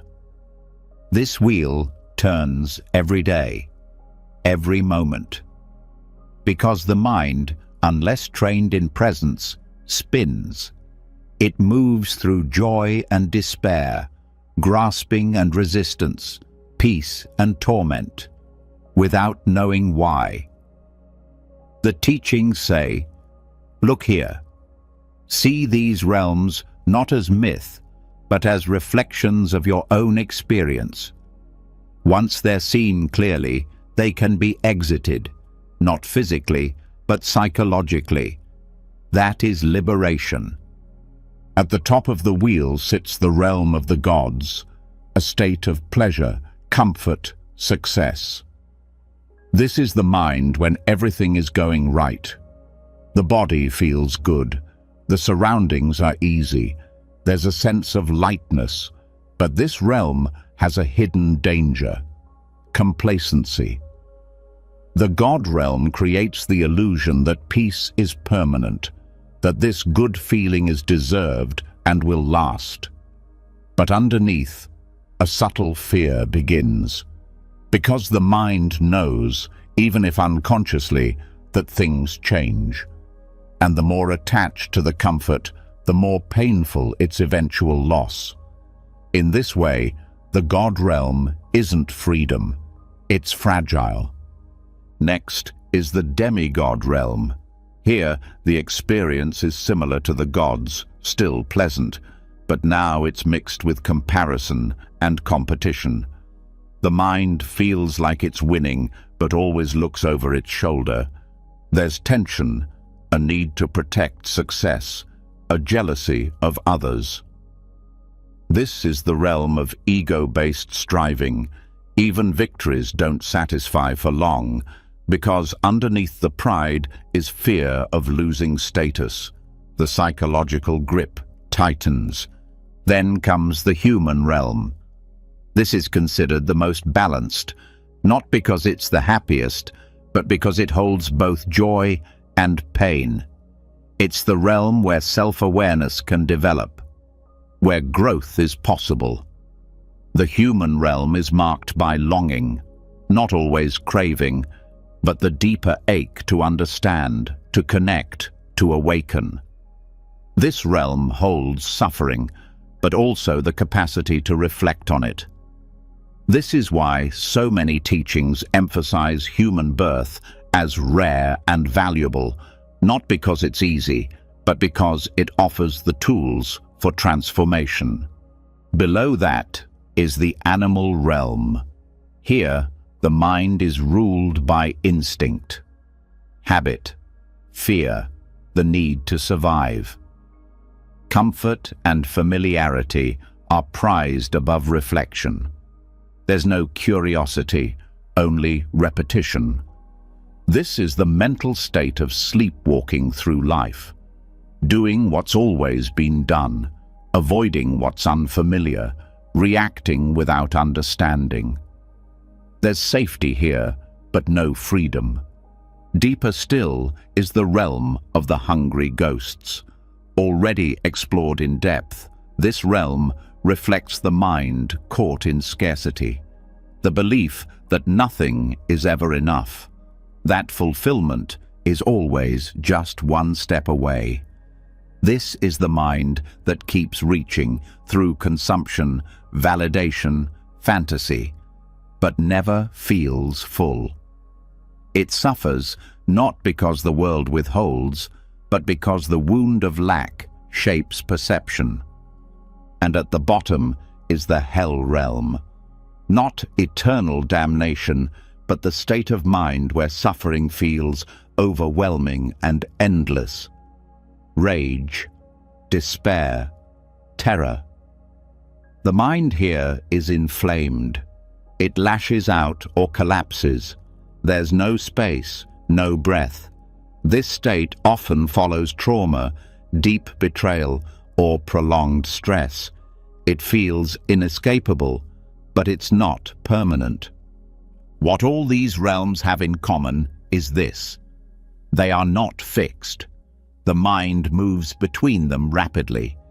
You can be in the God realm 1 hour and the hell realm the next. You can cycle through all 6 in a single day. This is the wheel turning. Not because life demands it, but because the mind has not yet seen through the illusion of self and story. At the center of the wheel are 3 animals: a pig, a snake, and a bird. These represent the 3 poisons: ignorance, hatred, and craving. Ignorance, the pig, is not stupidity. It's not seeing. The mind fails to recognize its own nature. Hatred, the snake, is resistance, pushing away what feels unpleasant. Craving, the bird, is attachment, grasping at what feels pleasant. These 3 drive the entire wheel. They spin it. They keep the states repeating. But there's a way out. In the corner of every traditional Bhavachakra painting, the Buddha is shown pointing to the moon. The moon represents liberation, enlightenment, the possibility of exiting the wheel entirely, not by destroying the realms, but by no longer being bound by them. And how is that done? Through awareness, through seeing, through training the mind to recognize the state it's in without becoming it. When you feel the grip of jealousy, you name the demigod realm. When you feel the fog of habit, you notice the animal realm. When despair rises, you meet the hell realm with breath. This naming doesn't fix the state, but it removes the unconsciousness. It puts a gap between the feeling and the identification. And that gap is freedom. Eventually, with practice, the mind stops being tossed by the wheel. It still feels, still reacts, but there's space, a witnessing, a knowing that this too will pass, that none of these realms are personal. They are patterns, not prisons. This shift can't be forced. It grows with patience, with sleep meditations that reintroduce the truth gently, that remind the subconscious, you are not the craving, you are not the rage, you are not the despair, you are the space that sees all these things rise and fall. And from that space, choice returns, not control, clarity. Even dreams begin to shift when the wheel is seen clearly. Nightmares may still come, desires may still appear, but the dreamer begins to recognize the pattern, and even in dreams, the wheel loses its grip. Waking life softens too. When the mind no longer believes in permanent identities, winner, loser, victim, hero, it stops taking the ride so seriously. It learns to bow to each moment, not fight it. This is the liberation the wheel points to, not escape from life, but freedom in the middle of it, peace that doesn't require conditions to be perfect. So tonight, let this ancient symbol speak not in myth, but in memory. Let the mind show you where it's been clinging, where it's been spinning, not to shame it, but to understand. Because once you see the wheel clearly, you no longer have to be inside it. You can rest in the stillness that never spins. And now, here you are, still breathing, still listening, but not quite the same. Something inside has shifted, quietly, gently, deep beneath the noise, not because of one moment, but because of all of them. The mind has traveled through samskaras and silence, through karmic echoes and craving ghosts, through death and time, and the wheel that turns when no one is watching. And somewhere in that journey, you remembered what was never lost, your capacity to witness, to soften, to let go. You've explored how suffering doesn't need to be feared, only seen, how identity is not who you are, but what the mind keeps repeating, how even in sleep, even in silence, even in pain, transformation is happening, not because you're forcing it, but because you're finally allowing it.